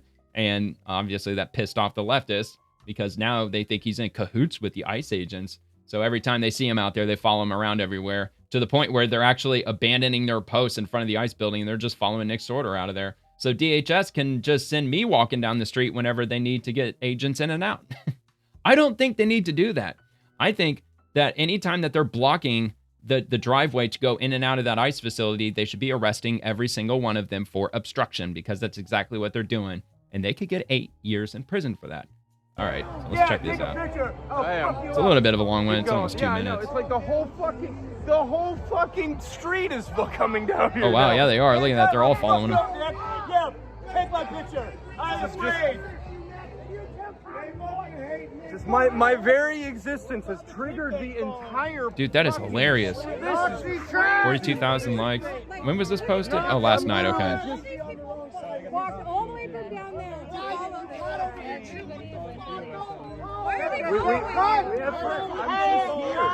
What does this vest say? Cop watch? Is that what that seriously said? I'll fuck you up. Oh my god, these hippies are so cringe. I will fuck you up. I will fuck you up. Portland. Okay, so that is Portland police here, on their huffies, on their mountain bikes or I whatever. will fuck you up. I've seen this dude many times already. He's out there every night. Has to be a He's clearly a deranged lunatic. I'll smash your head to pavement, Dick. I'm not afraid of you. Yeah, like that's not a threat. I don't do shit. Saying he's gonna fuck him up. No, take me to jail. I'll gladly fuck this asshole up. I don't care if they arrest me. I don't care. I'm gonna fuck this guy up. I don't care. I'm gonna beat this motherfucker up. I don't care. Sounds like a threat to me. Fuck that guy up. You laugh. How many times do you think that dude's been arrested in his life? Or, let me rephrase that. How many hundreds of times do you think this dude's been arrested? That was a beautiful sound. Your face was That was a sweet sound. Sweet sound, Nick. Sweet sound. I will never forget that. Oh, that was a great time too for myself. How long do you guys plan on staying out here? All right, whatever. Matter of fact, I think I might have actually had that on my list, but whatever. So, really American breaking in an insane moment. Trump, who was convicted on 34 felony counts, just said, quote, the president of Colombia is a drug dealer, end quote. This is false. Okay, well, let's get to the bottom of it. What evidence do you have, federal government, that he is a drug dealer? And what is your evidence, really American, that he is not a drug dealer? Do you know him personally? Are you from Colombia? Do you live there currently? Probably not. Yeah, this is false. President Petro has not been convicted of anything, and a crazy thing to say. Trump is totally unhinged. Yeah, because a drug dealer or a massive like drug trafficker or a drug lord who hasn't been convicted of drugs, I mean, they're totally not a drug lord. They're totally not a drug trafficker. A drug leader. You want to see him? He's a drug dealer. The president of Colombia is a drug dealer. Okay, well, you know, that's just like your opinion, man. I mean, maybe it's just his opinion. Or maybe maybe he's privy to information that, what's his name, isn't. All right, so traditionally, Sarah, I don't care that SNAP isn't funded. We've been dirt poor. I cut everything. No extras, no salons, dyed my own hair, did my own nails, which, you know, to be fair, you don't even have to do that. But budgeted like our life depended on it. Well, getting your nails done, even if you do it on your own. I mean, just my argument that, you know, like your life doesn't really depend on your nails being done. But whatever, I get what she's saying. So, and fed my family rice and beans for days. It was brutal, but it built us. It taught grit, discipline, and gratitude, things no government check ever will. Now I watch people fill carts with junk on taxpayer dollars and wonder, where's the pride? Where's the lesson? Yeah, there is none. You don't grow from comfort, you grow from the struggle. Yeah, you do. That's 100% correct. Rice and beans will save America. And I replied to this. I gave my own take on saving. At least I think I did. Well, I thought I did. Where did it go? I guess I don't. I know I commented on this. All right, well, maybe I'll just have to do it the old-fashioned way and go back and see where I got it. Got it in here. Maybe it was a different one. Somebody talking about saving. Maybe it didn't save. I don't know. Maybe not. Okay. Well, anyway, basically what I was saying was that, like, you like don't buy a $30,000 car. Buy a cheap cash car that you take to a mechanic and you get it checked out and make sure that it's in decent running condition. Oh yeah, here we go. So why didn't that show up? I mean, it's the same one. All right. Essentially, I said shop Aldi, learn how to cook, grow your hair out, Salvation Army for clothes. Get a $10 smartphone plans, which they do exist. There is a company called Tello. You can actually get plans for like as little as like $7 through them. Abandon the car payment racket. Cancel your Amazon Prime and all other subscriptions. Go hiking, fishing, go to city parks, the library, etc. You know, if you want to do something for fun and you don't have a lot of money. I don't know. It's just a few ideas. All right, so let's move on to the next thing. All right. Spurgler Acolyte. Grocery store prices are artificially inflated by SNAP, welfare programs, etc. I agree. I already commented on that. Yeah, with 42 million people getting SNAP benefits from the government in hundreds and in some cases thousands of dollars a month to spend on just groceries, yeah, that's probably going to inflate grocery prices steadily over the years. I'm sure it is. Madness. 2 billion EBT dollars a year are spent on just soda. What? Yeah, let that sink in. 2 billion government dollars, taxpayer dollars, are spent on just soda. Absolutely, that is madness. All right, this is a horrible take because what you are essentially saying is that if poor people did not have the means to buy food, then food would be cheaper for the rich. Okay, delusional. Food would be cheaper for the middle class. I mean, it would. All right, less sales means higher prices. These companies have to make their money. I want you to meditate upon this image. Yeah, supply and demand. That's funny. Supply and demand. As the supply goes up and the demand goes down, it gets cheaper. It gets cheaper. Uh-oh. You're an effing moron. Holy shit. Uh-oh. No more bread and circus for the basketball Americans like yourself. Uh-oh. Oh man, I got comments. Wow, man. So there's a lot of lefties that are in these comments. On TikTok, you'll find endless videos of Snap moms buying tons of filet mignon, king crab, fresh lobster tail, extra jumbo shrimp, fresh market salmon. I've seen those videos with my own eyes. Maybe it's just rage bait. Maybe they're just trolling all of us. I somehow doubt it. You could probably buy king crab legs with an EBT card if you go to the right grocery store. I'm sure they'll let you buy it. All inflation harms the middle class while the rich gets richer and the lazy get by on a handout. If market prices at $1, but government program will reimburse up to $1.50, prices go up to $1.50. Things escalate from there. It's a fact, big fact. Literally a fourth of all SNAP expenditures go to ultra-processed junk food, and this doesn't include other stuff like sugary breakfast cereals. Yeah, and you wonder why our health insurance industry is out of control. It's not only Obamacare, it's the fact that everybody's unhealthy. Most people are unhealthy to some degree or another. Secretary Kennedy, just like maybe about a month ago at this point, he made the statement that 79% of all of our children have a chronic illness of some sort, whether if it's mental or physical, meaning that almost 80% of all Americans under 18 years old cannot enlist in the military. They won't be accepted into the military because they have some pre-existing chronic condition that would prevent them from doing so. That is shocking. Absolutely shocking. So, yeah, and a lot of it probably has to do with these SNAP benefits because once upon a time, you weren't able to buy all this shit with food stamps. And somewhere along the way, I'm sure thanks to Democrats, they allowed you to start buying all this crap. Sweetened beverages, 9.25%. Okay, so expenditure shares from the USDA report.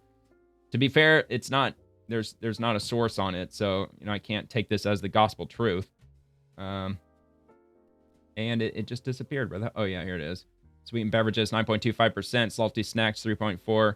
Prepared desserts, almost 7%, which includes candy. Frozen prepared foods, 7%. Add the percentages together up to 26.5%. These categories collectively account for 26.5% of total SNAP food expenditures. Yikes. I mean, assuming that's true, wouldn't shock me at all if that is actually true. Housing is subsidized by Section 8, healthcare by Medicaid, education by student loans, financed by quantitative easing. The merger of public and private institutions has been going on for quite some time. You got a lot of likes for that. Don't forget to order your bulk Halloween candy from Amazon using your SNAP card. No. Oh, shit. Is that true? SNAP EBT eligible. Really? I've actually never looked to see if, if Amazon... Here, I'm going to take a look at that. I mean, I've looked for food items on Amazon before, but I've never actually... All right, hold on. All right, what is it? Let me do Hershey's milk chocolate candy bars.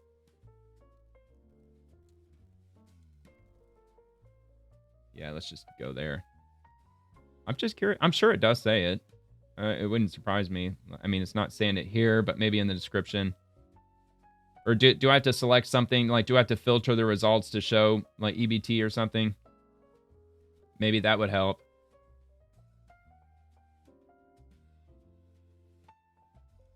I'm not seeing anything. All right, let me check.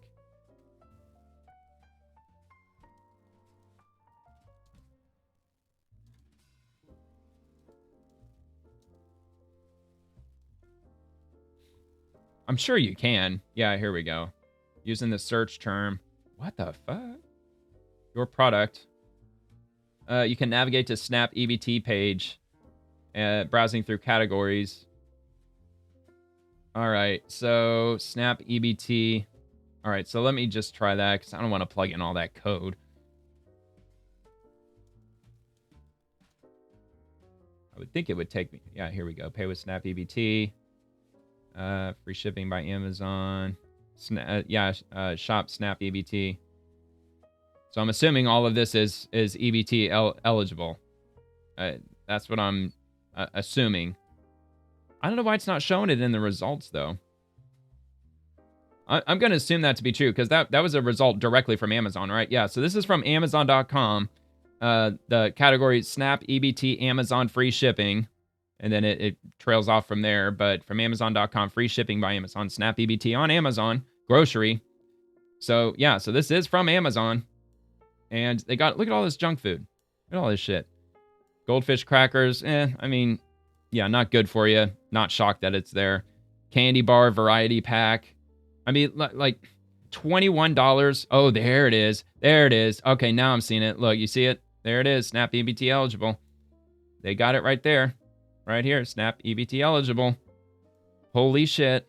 Reese's, 25 cups. Like, organic coffee. Like, dude, Pete's Coffee is organic coffee. So you can buy fancy organic coffee. Why aren't they only allowing them to buy, like, some, like, freeze-dried Folgers, vacuum packed, or I mean, a lot of people would even say they shouldn't be allowed to get that because it's name brand coffee. It's ridiculous. You shouldn't be able to get any coffee on food stamps. If you want coffee, that should be a luxury. If you want coffee, you should get to work and earn money to buy coffee. You shouldn't, like, any of this stuff, man. Candy on EBT. All should be luxury. None of this is essential food in any way, shape, or form. And you wonder why America is so damn freaking unhealthy. Rice Krispie treats, Dunkin' coffee. I know I'm not a fan of Dunkin', but I know it's not cheap. Raw and filter honey. I wouldn't push back against honey, but I'm sure that's a name brand. $10 for how much is it? Oh, 32 ounces. That's actually a pretty good size of honey for $10. All right. Wow, man. 224 pages worth of just junk. Broccoli, that's perfectly acceptable. Yeah, buy broccoli on EBT. Absolutely. Fiji fucking water. Fiji water you can get with Snap EBT. Now, if that doesn't piss you off, I don't know what would. I mean, it completely goes without saying. Turn on your freaking faucet. And if you don't want to drink faucet water, then go out and find a way to earn money. Smart water, Evian water. Oh my God, dude. This is just going to keep pissing me off. Coca-Cola, I already knew that. Vita Coca, coconut water, Cheerios, chewing gum. You can get chewing gum with Snap benefits. Fucking chewing gum. My God. What else do we got? More candy. Apparently McDonald's, they're making coffee now. Nerds, gummy clusters, family size. Yeah, so the whole family can enjoy, obtaining diabetes after a certain period of time. Lifesaver mints. Has nothing to do with food, but they put it on EBT anyway. Coconut oil. Saltine crackers. Yep. I won't push back on that. Sure. Saltine crackers. Why not? Heavy whipping cream. Sure. Why not? I guess. Because it is an ingredient when you're cooking from scratch with certain foods. Yeah. So popcorn. More junk food. Snack packs. Unbelievable, dude. Snack packs. Sprite. All right. Pike's Place. I'm just seeing, like, what else will I be shocked with? Fucking chewing gum, dude. I cannot believe that. Absolutely crazy. It almost makes you wonder if the chewing gum industry lobbied for that to be included in the SNAP benefits. I bet that Extra, whoever makes Extra, I bet they did just that. How many millions of dollars did they lobby Congress to get that added into the SNAP benefits? Mentos. Freaking Mentos. Yeah, you could buy Mentos with your food stamps. Wow, man. Trident. So it's any kind of chewing gum. Like Bubblicious, whatever. Look at that. Even Push Pops. You can get a 24 packet of Push Pops with your EBT. Just in case your children are addicted to Push Pops, you can get them a whole freaking 24 pack of them. Which, to be fair, if you bought all 24, that's actually not too bad of a deal. It's less than $1 for them. But, dude, EBT on food stamps? Hell no. It's ridiculous. Even pistachios, man, that's a luxury. I don't even get pistachios because they're too expensive. Lifesavers. Yeah, lemon, sure. Why not? Starburst, ridiculous. Mac and cheese, it's not healthy. It is something kids enjoy for lunch from time to time. I wouldn't be all that bent out of shape if they insisted that mac and cheese be covered on food stamps. I don't know, but all of, like, 95% of this stuff has no business being EBT eligible. Freaking beef jerky, come on. Eggs, sure, but buying eggs through Amazon, give me a break. Go to Aldi. You should be shopping Aldi anyway if you're on food stamps. And see, that's just the thing, too. I bet you most of the people who are on food stamps, they're not shopping Aldi to try to stretch it as far as they can. No, they're going to, I'm sure realistically, they probably go to Walmart. But, yeah, you should be going to somewhere like Aldi so you can get the most bang for your buck. But they don't care because it's not their money.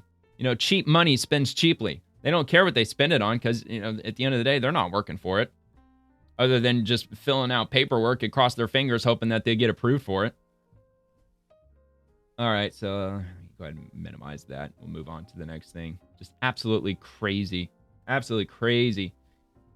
All right, so we already went through that. Jack Posobiec breaking 71% of Americans back Trump's attacks on drug cartel boats. Harvard-Harris poll. That's on the Post-Millennial. Well, let's see if that holds up. I'm sure it does. Oh, so this might be a little biased since they're showing me an image of Jack Posobiec himself before I read the article. 71% of Americans, they back up the initiative to take down the narco-terrorists out in the Caribbean. New Harvard Capps-Harris poll found, I'm assuming that this is going to be it. Yep, so Harvard Capps-Harris poll, not familiar with them. September Harvard Capps-Harris poll. I'm familiar with Harvard. 70% of voters opposed government shutdown, with 65% in favor of Democratic concessions. Trump job approval steady at 46%, while congressional approval falls 5 points from August. Yeah, I mean, that really could go without saying. I'm surprised it's not higher than that. Most voters underestimate economic growth and overestimate inflation. 85% of voters say the celebration over Kirk's death by media personalities was inappropriate. 71% of voters support sinking South American ships carrying drugs into the country. Yep, the majority, and I bet it's probably even higher than that with regard to mass deportations, which I would have liked to have seen them ask that question, just to see if the numbers still stand. If not, if anything, I bet it's even higher now than it was when they ran that poll a couple of months ago. 34% of Americans feel they will eventually live the American dream, and 24% believe they are living the American dream. Which I want to say, it's actually, it was shocking to see it, but something like 20% of Americans who work, however they worded it, are millionaires. It's a crazy number. It's like 20% have like over $1 million. But anyway, 34%. So that's a very sad number, kind of shocking. But look at the cost of housing. If you ask millennials, Gen Z, Gen Alpha, I know most of Gen Alpha aren't really old enough yet, but yeah, the American dream of owning a house, that is way out of reach for the vast majority. Like the average the average age of the home buyer today is like 58 years old. It's like damn near 60 years old is the average age of a home buyer today. And the average age of a first-time home buyer today is 38 years old. It's damn near 40 years old, and that number keeps going up each year. 78% of voters say Americans are better off with free enterprise rather than socialism. Thank God, man. I mean, obviously that number should be higher than that, but at least it's the vast majority. 56% of voters support Trump's Gaza peace plan. There you go. All right, so I'm not going to go read through the Post-Millennial article, but I'll link if you want to check it out. It'll be in the description. From Rep. Anna Paulina Luna, our founding fathers didn't have stock portfolios. Banning insider trading is one of the most popular bipartisan issues in Congress. So why can't we make it happen? Well, because behind closed doors, they don't want it to happen. Because they're making a lot of money. They're making so much money. I'm sure Anna Paulina Luna is not one of them. But she certainly got her Fiji water, though. That gives Congress such a bad reputation. If you wanted to know why the American people hate Congress so much, it's like, look no further than insider trading. Banning insider trading for members of Congress is one of the most bipartisan, popular issues in this country. And yet, when I informed the leadership that I was going to be doing, and actually did a press conference, I said, hey, I will give you to the end of September, which ironically enough, we're not in, there's a shutdown right now, so I couldn't bring it. But when we get back, we will be pushing for it. But I told them I'm going to do it at the end of this month. Yeah, I thought that was Patrick Bet David. With that's who's running this podcast. Value. Someone said, you're forcing your colleagues to take a bad vote, and some people use this to pay for their kids' college education, and you're going to cost us the midterm elections, and this could hurt the republic. This is a conservative saying this. We want to call them that. So, but all that to say that, for me specifically, when you're hearing that, and I'm like, what are you talking about? The founding fathers did not have stock portfolios. And by the way, they weren't schlepping it to Washington, D.C., and they weren't going to be there the entire time. This is not a long-term goal for them.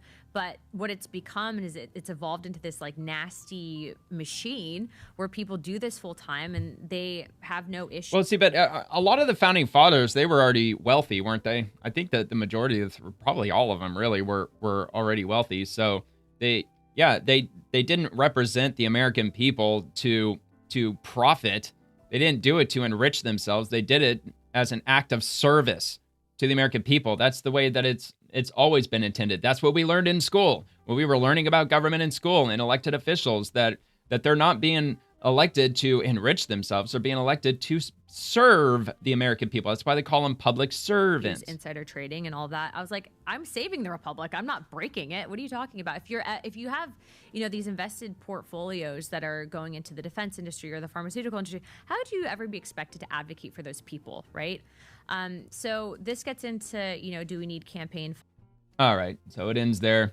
I voted for her. She's my rep in Congress, my local representative in Upland, Luna. I don't agree with everything that she's standing for. What was the most recent thing I could think of was that a congresswoman who just had a baby should be allowed to remain at home, kind of like on the oh shit, what's that called when you FMLA, that's what it is, FMLA. She wanted something similar to being on FMLA, where new mothers who are representatives in Congress don't have to actually go to the floor to pass bills and vote on things, that they should be allowed to do a remote, similar to what was going on during COVID. And I completely disagree with that. If you're having a new family and you're a representative in Congress, either take a break and let somebody else represent your constituency instead of you, or just hold off until you're done making a family, or, wait till you're older when you run. Of course, we don't want a bunch of dinosaurs in Congress. I mean, it's nice to have younger politicians, but look, if you're going to have kids while being a representative of Congress, you still got to come into Congress. I don't know. It's just my opinion. But yeah, she caught a lot of flack for that. There were a lot of people that were very much against her trying to make that happen, which I don't think that it got passed. All I heard was that she introduced it. I don't even know if it really got anywhere, or if it's locked up in a committee somewhere. All right. 0 hour, the White House actually posted the picture. What are you, retarded? So this is from Chuck Schumer. This is the picture Donald Trump doesn't want America to see. What are you, retarded? It was the White House who posted that picture. And that's it. So yeah, I mean, looking at this more carefully, this window's been busted out. That one's been taken out. That one too. So yeah, at this point in the demolition, it's clear that they're taking out, the actual interior structure of it. Because this is that little driveway here in the furthest in the foreground right here. That was that drive that I was talking about. And I believe that those are the doors that you would enter into the building from.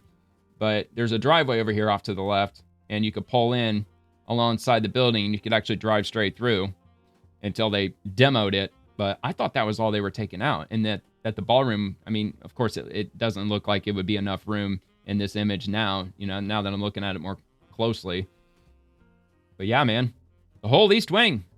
Libs of TikTok just in. Texas AG Ken Paxton announced that radical doctor May Lau has surrendered her medical license after getting sued for prescribing dangerous gender transition drugs to children. Huge win. I hope that sets a precedent.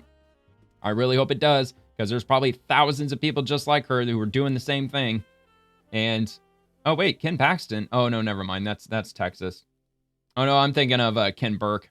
Never mind. He's the I don't know, attorney general or something like that. Not attorney general. Anyway, he's my local like sixth judicial circuit attorney, prosecutor, whatever you want to call it. All right, whatever. Anyway, so for immediate release, radical doctor surrenders medical license after Attorney General Paxton sued her for prescribing dangerous gender transition drugs to children in Austin, Texas, following Attorney General Paxton suing Dr. May Lau. Am I saying that right? Lau, for giving harmful, irreversible gender transition drugs to Texas kids. Lau has surrendered her Texas medical license. As part of his case against Lau, Attorney General Paxton previously entered into a Rule 11 agreement with Lau, which ensured that she stopped practicing medicine on patients entirely as this case continued. The surrendering of her medical license permanently bars Lau from experimenting on children in Texas in the future. The case against her for violating state law by giving illegal cross-sex hormones to kids to transition them remains ongoing. Quote, doctors who permanently hurt kids by giving them experimental drugs are nothing more than a disturbed left-wing activists who have no business being in the medical field, end quote, said Attorney General Paxton. Quote, May Lau has done untold damage to children, both physically and psychologically, and the surrendering of her Texas medical license is a major victory for our state. My case against her for breaking the law will continue, and we will not relent in holding anyone who tries to transition kids accountable. Wow. And not to mention, these children that they're transitioning, once they become adults, I believe that they have every right to sue these doctors who did this to them, even though that they were minors, even though their parents were signing off on it. I mean, maybe legal experts would possibly make the case that the children should be suing their parents and not the doctors. But no, dude, I think, especially if you're going in and taking it into civil court and letting a jury decide, I bet the jury, in many cases, would probably side with the person who was a minor at the time for suing these doctors for doing this. Not to mention the resentment they're going to have against their parents and these brain-dead retards who are doing this to their children. They don't even think about that. Your kids are going to hate you when they get older. I don't know if most of them, but I bet a sizable amount of them are going to. So yeah, man, that's an epic win for Texas. Governor Newsom press office, reality check. Inflation is climbing, wages are stalling, and Trump's economy is collapsing. And he's responded to the White House, God bless America. United States is wealthy, powerful, and nationally secure again, all because of tariffs. The most important case ever is in the United States Supreme Court. God bless America. It is. It's in the hands of the Supreme Court. It's coming up pretty soon, too, that they're going to decide on whether if Trump's tariffs are going to stand or not. And if they decide against it, damn, that's going to overturn a lot. A lot of money is going to instantly go back into the pockets of people who are in the import-export business. And I mean, it's going to affect a lot, man. Trump's been working on the tariffs for most of this year. I believe he's still working on them. But anyway, yeah, inflation climbing. I mean, come on. Like, what did I say? I think I just said Biden a bunch of times. Oh, wait, no, I didn't. If the economy is collapsing, why is Wall Street still roaring with record highs while the government remains shut down? Basically just saying that we're just becoming more of a rich versus poor class type of society where even though the government is shut down, I mean, Wall Street, they're charging full steam ahead, still smashing records day after day. But meanwhile, yeah, I mean, the middle class, not because of Trump, because of Biden. Biden is responsible for the inflation that went crazy. If you remember 2021, maybe it was 22, when gas hit $5-6 a gallon and the wages have stalled. Yeah, that's been an ongoing thing for a long time. But passing $30 an hour legislation where minimum wage is like $30, that ain't a way to get it done. That's not how you get it done. All that does is just suppress large amounts of people down to bare bottom minimum wage territory, because that's what you do. If you raise the minimum wage to $30 an hour, well, anybody who's making $30 an hour or less today will all be busted down to bare minimum wage. That's what happens over the long term. It's just that simple. The Trump's economy is collapsing. No, it's not collapsing. Come on. Now, housing ain't doing too well. If you want to make an argument against housing, I'll stand with you on that one. But that's not the argument he's making. which he can't because California is probably where the most ridiculous housing prices in the country are. So, Cloud, I propose the next renovation. Anyone agree? In the Fed. Nah. Oh, yeah, I forgot about. Yeah, I like that. I like the way that's looking. Yep, in the Fed. Just raise it to the ground. Get rid of it completely. Actually, I think there were some pretty funny comments down here for this one and this one. U.S. Department of Education. Yeah, take that one down while you're at it. Somebody mentioned that I read on The Swamp recently that the Trump administration promised to do just that, shut down the Department of Education. So what gives? Why is it taking so long?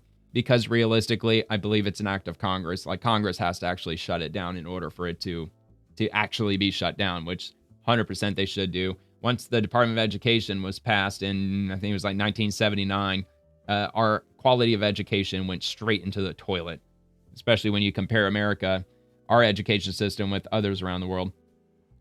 The only good Fed is a belt Fed. That was a good one. Killdozer. Yeah, I remember that. The Killdozer. Although I think I was a little kid when all that happened. It's time. The Fed. Light them up.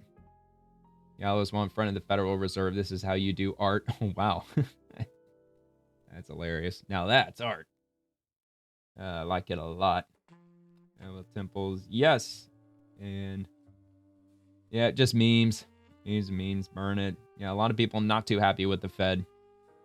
Very understandably. I'm not crazy about the Fed either. I think when they were doing the renovation on the Fed, I think they should have... Actually, I thought I left a comment for that too. I don't know why it keeps burying my comments. I definitely left a comment for that too, but yeah, I think it should be just the most sterile looking building on the inside. Nothing but white. Everything is white. Plain. No chandeliers. No nothing.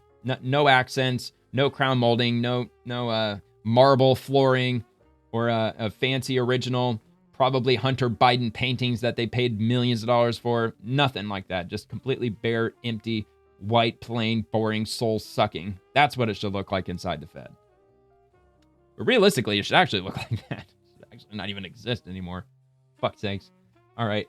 Elon Musk, J.B. Pritzker just flat out lied about an obvious fact. So Greg Price, Bear, Pritzker. So it's a back and forth. So let's just take a look. They're doing everything by the book. Why does Chicago have the highest murder rate of all the big cities? Well, we are not in the top 30 in terms of our murder rate. Our murder rate it has been cut in half over the last 4 years, and every year it's gone down by double digits. And if you look at all of the violent crime over the last 4 years... Murder rates in most populous U.S. cities based on 100,000 population. So these are how many murders that occur per 100,000 people, if I'm reading this correct. 4.5 in New York, almost 17 in Philly, 13. Los Angeles is only 7. That's kind of surprising to me. 2.5 San Antonio, 8.3 Phoenix, Dallas 13.62, Houston 13.8, Chicago 17.47. The highest on the map. But is it like murder rates?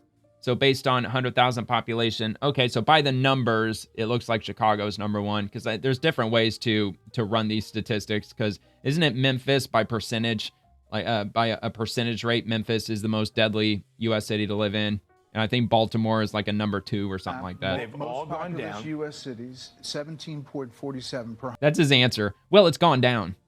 Yeah, like this is like old news. Like this, like it's totally gone down since this image, which might be as recent info as like maybe last year. 100,000 population. Chicago is number 1 over Philadelphia, Houston, Dallas, San Antonio, Phoenix, Los Angeles, New York, and San Diego.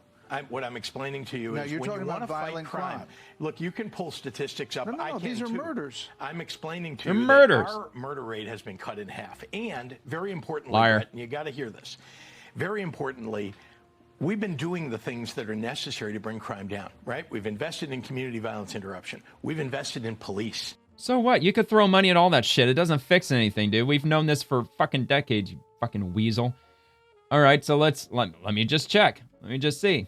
I'm not going to take Grok as the gospel truth, as I don't ever, I'll take it with kind of a grain of salt, even though it seems to be relatively accurate with what I've searched in the past. But has Chicago's murder rate been cut in half? As always, short answer. If I don't put that word short at the end, it'll give me this really long-winded result. All right, so it might actually bring it up quickly, so I'm I'll just let it do its thing. Searching the web and browsing web pages, gathering all the detailed stats for Grok 4 fast. BBC, why are you looking at the BBC? What the fuck, Grok? I mean, come on now. I don't think Chicago's in the BBC area. Resolving data discrepancies. All right, well, it's taking longer than I thought, but I'm kind of committed at this point because it's only going to probably take another second. Or maybe not. Oh, good grief. All right, fine, I'll come back to it. Crying out loud. Global updates. China officially said COVID-19 originated in the U.S. We have found strong evidence of this. Well, yeah, that's awful convenient for China. Like, how'd you get that answer? Through your freaking, what did I say, like spy balloons or some shit? That's probably where they came from. Is that newest excuse for the spy balloons? Is that what you use those spy balloons for? To come to the conclusion that COVID actually started in the United States. The Wuhan virus. Now, if he wants to make an argument that some of the people that manufactured COVID inside a lab came from the United States, I think we would believe that. That seems to have a ring of truth to it. That some of these scientists that did the gain of function that created the COVID virus came from the United States. Yeah, I believe that. And I'm sure even millions of dollars was poured into it from taxpayer money. That would not surprise me either. But there's no article for that one. But all right, I guess that happened, supposedly. Suppose I could look that up too. But anyway, no. Chicago's murder rate hasn't been cut in half, but it has dropped significantly by about 42% from the 2021 peak of 804 homicides to a projected 466 in 2025. Recent claims like Governor Pritzker's exaggerate the decline from 2021's 30 per 100,000 to 2025's estimated 17.5 per 100,000. So, yeah, if he said it dropped by 42%, yeah, I mean, even that, I don't think I would have believed him if he said that. Like, the homicide rate has fallen 42% in the last 4 years.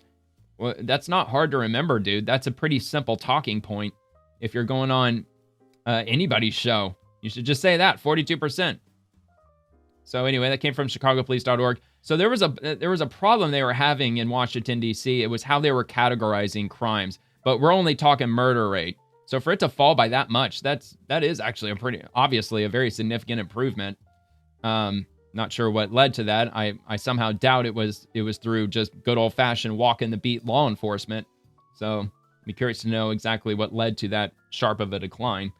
But in places like Washington, D.C., when they talk about violent crime, it's just all dependent on how they categorize that, because there's certain violent crimes that they don't include in the statistics, because if they did, it would make Washington, D.C. look like an absolute, war zone, which it really has been historically.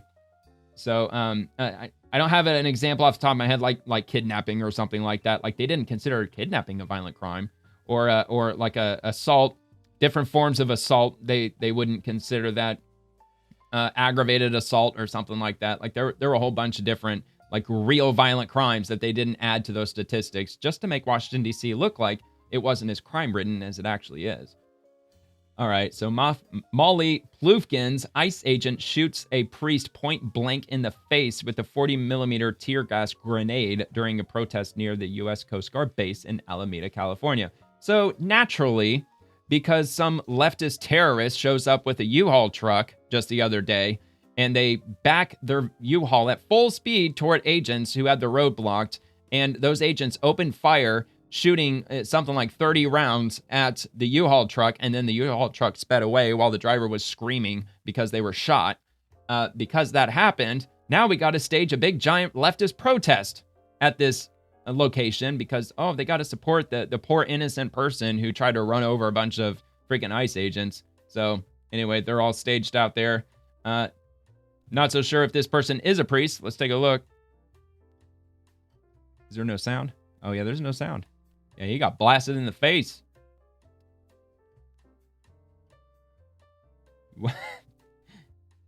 Well, they zoom in on what's his name, who had the tear gas, the launcher. So yeah, this dude that walked up. Yikes. I mean, do we really know? Oh, I meant to pause it just here before. like, just because the dude's wearing a nice outfit isn't like absolute proof that the dude is a clergyman or a priest or whatever. I mean, I guess that it's not a whole lot of pushback, that's really worth saying. Either way, to just fire it at somebody's face, that's not cool. It's not cool. However, what they should be doing is arresting them, especially if they're standing out in front of the ICE facility, because they're on a public roadway. It's illegal. It's illegal to block a public roadway unless you have taken out a permit to protest. If you take out a permit with the city, you're allowed to block the road because the city gave you permission to do so. Because otherwise, you're legally obligated to allow other people who live in the city to use that road to get through.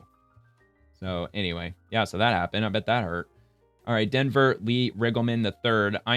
I still am shocked there isn't more horror expressed by all Americans on what happened to our White House. It's just so grotesque. Oh, the humanity with what's happening. You're ridiculous, says Mila Joy. Here's some White House renovations over the years. So at least 9 of them, which I think we all know that. We all know that past presidents, they've added to the White House over the years. But yeah, if he's making the argument that Trump had over 100-year-old section of the White House demolished, can't say I exactly disagree with him. This guy, that is. I don't know if I'd say I'm shocked, because he wouldn't be the first president that's made alterations to the White House. I mean, wasn't it Barack Obama that installed a basketball court? Which there's rumors circulating around social media saying that he built an indoor basketball court. That's not true. It wasn't indoors. It was outdoors, and it used to be a tennis court, which I don't know who installed the tennis court. Somebody did. Not sure who did, but he had it converted into a basketball court. So Barack Obama building basketball courts at the White House. Donald Trump building ballrooms and paying for it himself. I bet Barack Obama didn't pay for that basketball court himself. Congressman Raha Krishnamurthy.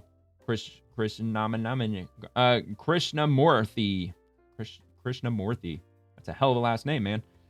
Anyway, he says 60 people in one cell. Detainees forced to sleep standing up. These aren't just illegal actions happening within the Broadview ICE facility. They're inhumane and immoral. It's time ICE and Trump allow members of Congress to enter and inspect these facilities. Well, they do allow them to inspect the facilities. They just have to give 72 hours notice. And if he really wanted to go inspect it, he could. He's just using political rhetoric to make it sound like that it's closed to members of Congress. No, they are required by federal law to allow members of Congress to go inside and inspect the place. They do. It's just that they have to give 72 hours notice because they got dangerous criminals in there, and they don't want anything to pop off. They don't want anything to happen to a member of Congress because that would be very bad. They want to make sure that they're protected while they are touring a facility full of hardened, dangerous, illegal immigrant criminals. So anyway, yeah, I would say real quick before I play the video, let me see if it at least, because I know, yeah, here it is. I knew I posted a response to this. So show the images of it. I mean, yeah, he's talking about sleeping, standing up, and the inhumane treatment. It's so immoral, but they don't have any images. Now, I think we'll see in the video that they hold up a sign, but it's an email. It's just correspondence. Like anybody could have typed anything in that. So anyway, show the images. Liberals and progressives are highly effective at infiltrating cattle facilities to show abuse, for example. So you mean to tell me nobody can get a photo of the atrocities you speak of? And I mean, I stand by that. Why haven't they? I mean, leftists and progressives, they, at least historically, they've been pretty good about getting inside places and having a little hidden camera where they show abuses taking place. Why in all of these ICE facilities, there's not one single ICE agent out there who leans left, who would maybe possibly enrich themselves in the short term, even at the cost of their position, to have a body cam to play illegal acts occurring against illegal immigrants by ICE agents. Not that sleeping standing up would be an illegal act. I mean, dude, if you're sleeping standing up, that's on you. Lay the fuck down. I mean, what do they mean forced to sleep standing up? Are they putting them in like a tiny 2 foot by 2 foot cube and they physically cannot kneel down or lay down? I mean, nobody's going to believe that shit because that ain't true. That's stupid. It's hogwash. Well, it turns out that ICE isn't just disregarding the law outside the facility, but apparently inside the Broadview facility as well. Here's an email I received from a constituent who was detained at the Broadview facility. It said, and I'm just going to quote one part, Wait, hold on. What did he say? Email? At the Broadview facility as well. Here's an email. An email. Oh my God, ladies and gentlemen, he got an email. Received from a constituent who was detained at That's the got to be Broadview ironclad facility. true. It said, and I'm just going to quote one part. My dad was sent to Mexico, but he told me he signed his voluntary leave because the conditions were so inhumane. So it's all hearsay. It's all hearsay. It's not even the person who had all this happen to them. It's some relative. I think they said his son or whatever sent an email talking about how his dad was so inhumanely treated. So the person, if we were to look up his political leanings, if he's a registered vote, I might take a wild guess as to which party that he's voting for or that he's a member of. Inside the Broadview facility. It's all biased. Last night, Biased. Pastor Black. He said that there were up to 60 people kept in Hey man, one I could cell, throw out and buzzwords he just was like the left forced does. To sleep You know, standing they up. throw out like racist and misogynist. Pastor I'll just Black, throw out biased. You're biased. Forcing people to give up their rights isn't just illegal, it's morally wrong, right? You see how loaded of a question that is? He just paints all that, and then he's like, forcing people to give up their rights and forcing them to live in or sleep in filth and squalor and have all these atrocities done to them. That's not only illegal, but it's morally wrong. Correct? I mean, just the way they frame these questions, and it's obviously it's Democrats who do it all the time. It's not. Of course, Republicans are sometimes guilty of doing the same thing too. It's just playing politics, but it's so fucking stupid when they do this shit. That is absolutely correct. And members of Congress are being denied our rights as well. I went to Broadview on 2 occasions. Oh yeah, by the way, like all of these people lean the same way. This isn't in the House of Representatives. It says it's in Chicago. Just like the video earlier. I mean, everybody is like deep blue Democrat here. They'll vote blue no matter who. Of course, it's, you know, the circular logic where they're all in the echo chamber, as always. So, of course, they're going to answer the questions like, oh, my God, it's horrifically egregious. With that being the case, it's totally true because you showed an email. Oh, my God. Demanded entry into the Broadview facility to conduct oversight and pursue legislation regarding this issue, as is my right under Section 527 of the DHS Appropriations Law. But ICE has turned me away. Now, Mr. Fee, this is blatantly illegal, correct? Framing. Absolutely. Just framing it, trying to drive a narrative. They turned him away because he showed up unannounced. You have to give him 72 hours to secure the facility. You're absolutely within your rights to get into that facility, yes. The law is the law, Mr. Fee, and it needs to be followed. President Trump needs to respect not only first... Hey, who the fuck is he questioning? It looks like he was questioning a priest. I mean, what authority does this guy have over any ICE facility anyway? Why are you questioning a guy he's not even an ICE agent, for crying out loud? Rights of protesters not only must respect the right of human dignity, but he can't stop shielding himself from transparency from Congress. Ladies and gentlemen, this is what your tax dollars in Chicago is being spent on. Having arguments over things that they not really based in any reality whatsoever, just fudging the truth, just stretching it paper thin, if not outright completely lying. Anyway, Eric Daugherty update: leftists are demanding the firing of these federal agents for bringing an obese woman to the ground who obstructed an immigrant enforcement operation. Quote, "You're under arrest for making a threat to a federal agent." I say give them raises. Oh man, this ought to be fun. Let's check this out. I'm not resisting. What are you doing? You're under arrest for making a threat. I never said a threat. I never said anything. What are you doing? I haven't said anything. So you got her, man. Hey.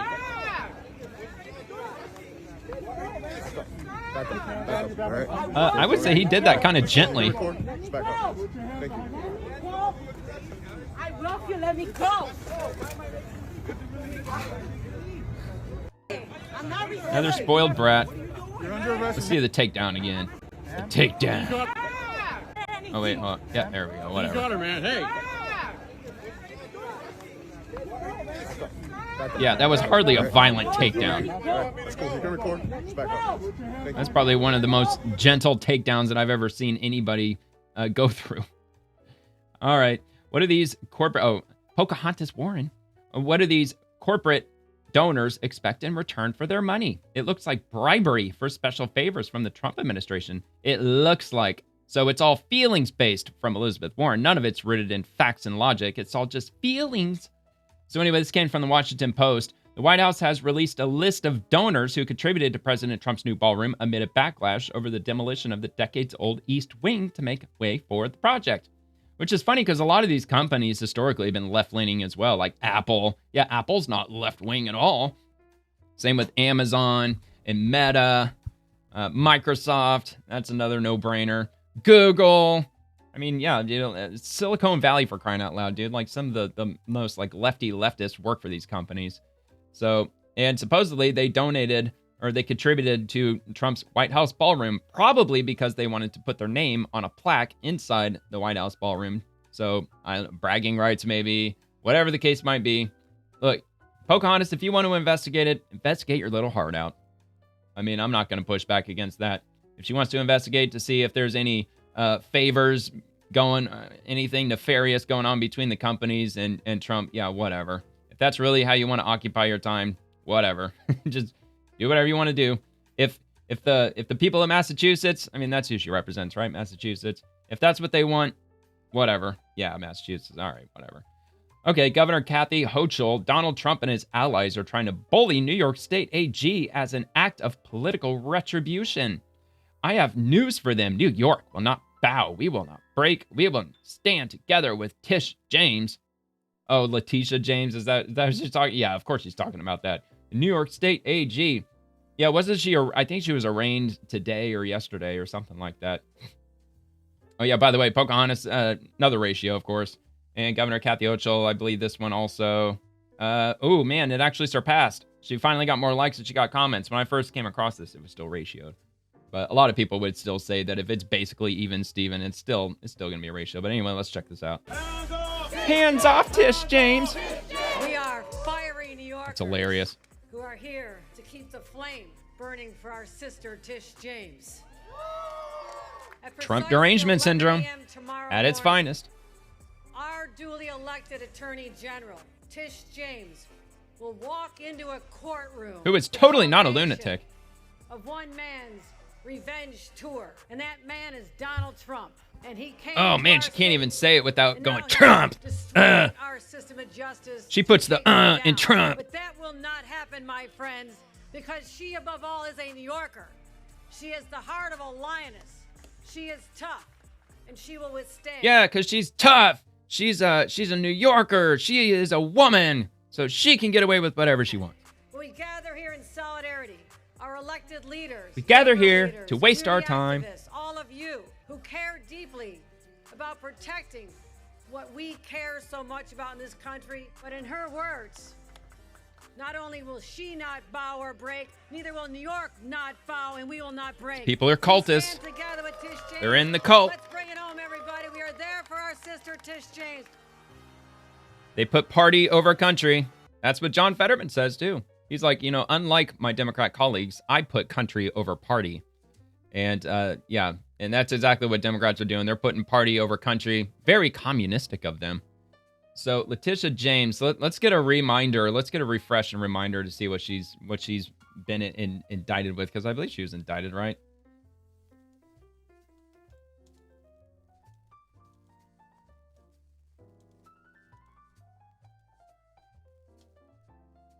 I just want to make sure before I just, make assumptions. I know the news is always changing. Things are always moving. So Ed Krasenstein breaking Letitia James moments after being arraigned. So today's the 25th. So this was yesterday. And there's a quote. I'm assuming the quote's going to be in the video. So we'll just play that. Play the video. There's no fear. No fear. No fear. No fear. No fear. Because she puts the A in fear. There's no fear. No fear. Drama I Kia. believe that justice will rain down like water. And like righteousness like a mighty stream. That's one of the most annoying accents ever. I apologize if you're from New England. And I'm here to say that my work and my job and all that I do, all throughout my public career. New York and New England. I've stood up for the rights of New Yorkers and Americans, and I will not be deterred. And I will not be deterred. Oh, I can already see the clip, that song. of the picture of her being like handcuffed in the courtroom, being led out of the courtroom, and then her with her prison jumpsuit on, you know, because that's what they all lust over as far as Donald Trump goes. Hey man, we could play that game too. I will do my job each and every day, and that's why I'm headed back to New York, because there's work to be done, standing up for the rule of law. God bless you and thank you all, and I appreciate you. Thank you. Oh, but don't God bless the United States, though. Oh my God, the country's so bad. It's so evil. All right. So what do we got from Grok? Tisha James, likely into... Oh yeah, did I spell it wrong? Yeah, I did. Yeah, whatever. Faces federal charges of bank fraud and mortgage fraud. Okay, I remember the mortgage fraud part of it. In the Eastern District of Virginia, U.S. Department of Justice indicted her on October 9th of 2025, alleging intentional inaccuracies on mortgage loan documents, which breached public trust. It sounds pretty similar to what Adam Shifty Schiff is being investigated for as well. And what was her name? The governor on the Fed board, on the board of the Fed.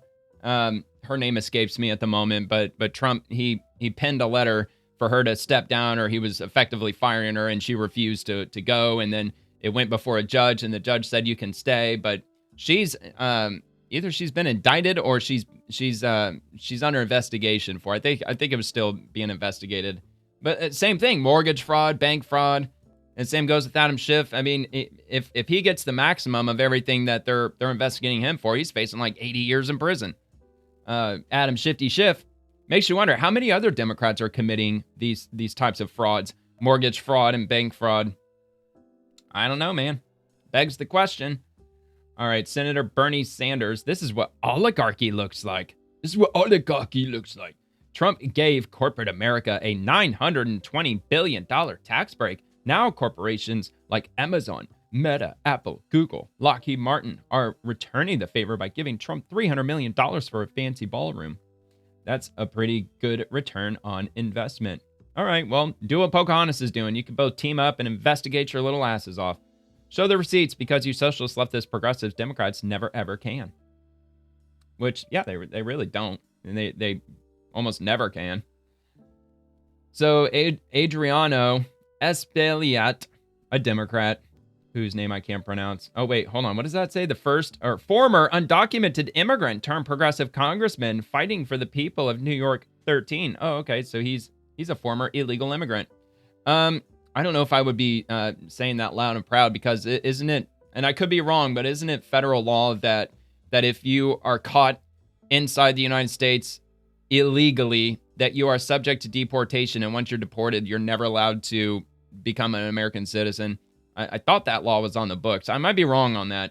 I mean, if you want to take the 10 seconds to correct me in the comments, please do so, but not 100% on that. But anyway, masked agents coming to your door, throwing people to the ground, kidnapping people. These are characteristics of a dictatorship. This is the Trump dictatorship. Oh, he loves that word, dictatorship. Masked agents. Anonymous masked agents. We don't know their you can't forget first the Trump names Tower. or You their got to throw last that in names there. or their shield number. They come knocking on your door, or they come stopping you in the street. The violation of sensitive locations, houses of worship, are now subject to ICE raids. Little access to detention center, although it is guaranteed to members of Congress been clear on that one. by the law. The use of tear gas and other toxic chemicals. Yeah, against rioters? Sure. Senator Alex Padilla, a sitting senator of the state of California, Bonehead. thrown up against the wall and on the floor, like many other Americans are being subject. Probably because he was obstructing a legal proceeding. I'm sure he wasn't just innocently standing there, whistling and minding his own business, or being as quiet as a mouse while they're going through whatever proceedings those were. I'm sure he was probably doing a little things that are not exactly legal. Too, as well, by out-of-control ICE agents. The detention of green card holders, of TPS recipients, and even U.S. citizens. The deployment of the National Guard on cities that... Well, yeah, I mean, look at what these sweet, innocent protesters are doing. They're wreaking fucking havoc. have not asked for it to come in. And of course, the weaponization, the political weaponization of the by the Justice Democrats. Department. by the Democrats. This is the Trump dictatorship. It is not tomorrow. It is not next week. So dramatic. Keep or building next up the year. music. It is now. These are the characteristics. Want to get me of some a popcorn, man. dictatorship. Popcorn and some Coke. And so we have to come together, as we're doing today, across the country, to preserve our democracy. I came Democracy! To the United States I as a pledge young allegiance boy to the from flag Dominican of the Republic United States of America, at the age of and to this 9, democracy for which it stands. a visitor's visa and luggage full of dreams. And I overstayed my visa, had no papers, and now I'm a member of the U.S. Congress. Why are you fucking proud of that? Promise of America.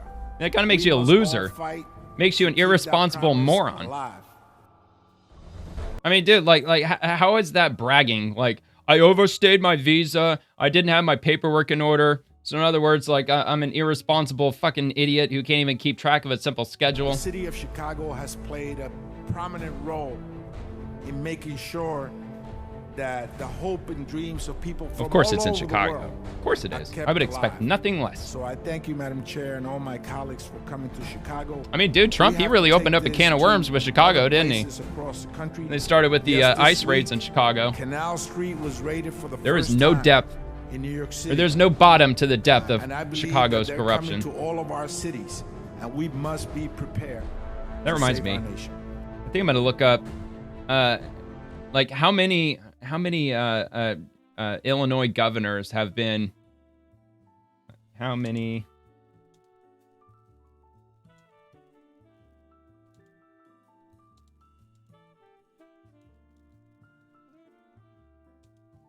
Because I think it was something like, what, like 3 out of the last 5. I heard something somewhere, something along those lines, like that, like Illinois has a history of corrupt governors. I know there's at least a couple, if not a few.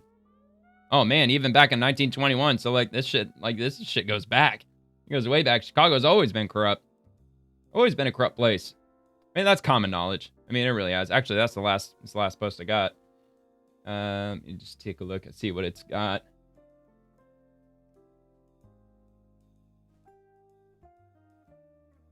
Six! Oh my God, dude. 6 Illinois governors have been indicted for crimes. This includes Lynn Small, indicted in 1921. That's ancient history, but still. 1964 for tax evasion, but he was acquitted. 1973 for bribery. Dan Walker, 1987 for bank fraud. George Ryan, 2006 for corruption. Rod Blagojevich in 2011 for corruption. While 4 served prison time, all 6 faced formal indictments based on historical records from sources like the Illinois Policy Institute and News Archives. So what is that? Is that like 3 since 1987? So like in roughly like the last 40 years, there's been 3 Illinois governors that have faced criminal charges. Wait, convicted, and convicted. So the last 3 were actually convicted for these crimes in the last 40 years. I'd like to know if there's another state in the country where they've had more than 3 governors over the last 40 years that have been convicted of crimes. Probably not. So yeah, man, come on, Illinois. You gotta get your shit together. Quit fucking voting for these corrupt assholes, dude. So anyway, that's all I got. And let me do just one last quick look. I know I already brought it up, so might as well just show it. The shutdown, almost 25 days and counting. The record's 35 days, so we're about 10 days out from that. And I guess we'll just see where it ends up. So if you enjoyed the video, please like the video if you have a second to do so, and subscribe to the channel if you enjoyed the video. And I also do the Swamp Monday through Friday. Usually post like at around 11 o'clock, usually at the latest, 11 o'clock p.m. It's when the show posts. It's typically like an hour and a half, could be 2 hours long. And then I actually grab clips from the episode and I post those clips the next day at 8 a.m., 10 a.m., 12 o'clock noon, sometimes 2 o'clock p.m. if I have 4 clips, just basically every 2 hours starting at 8 p.m. the next day. So, and yeah, I guess that's it. Hope you have a great rest of your weekend. Thank you so much for watching, and see you later.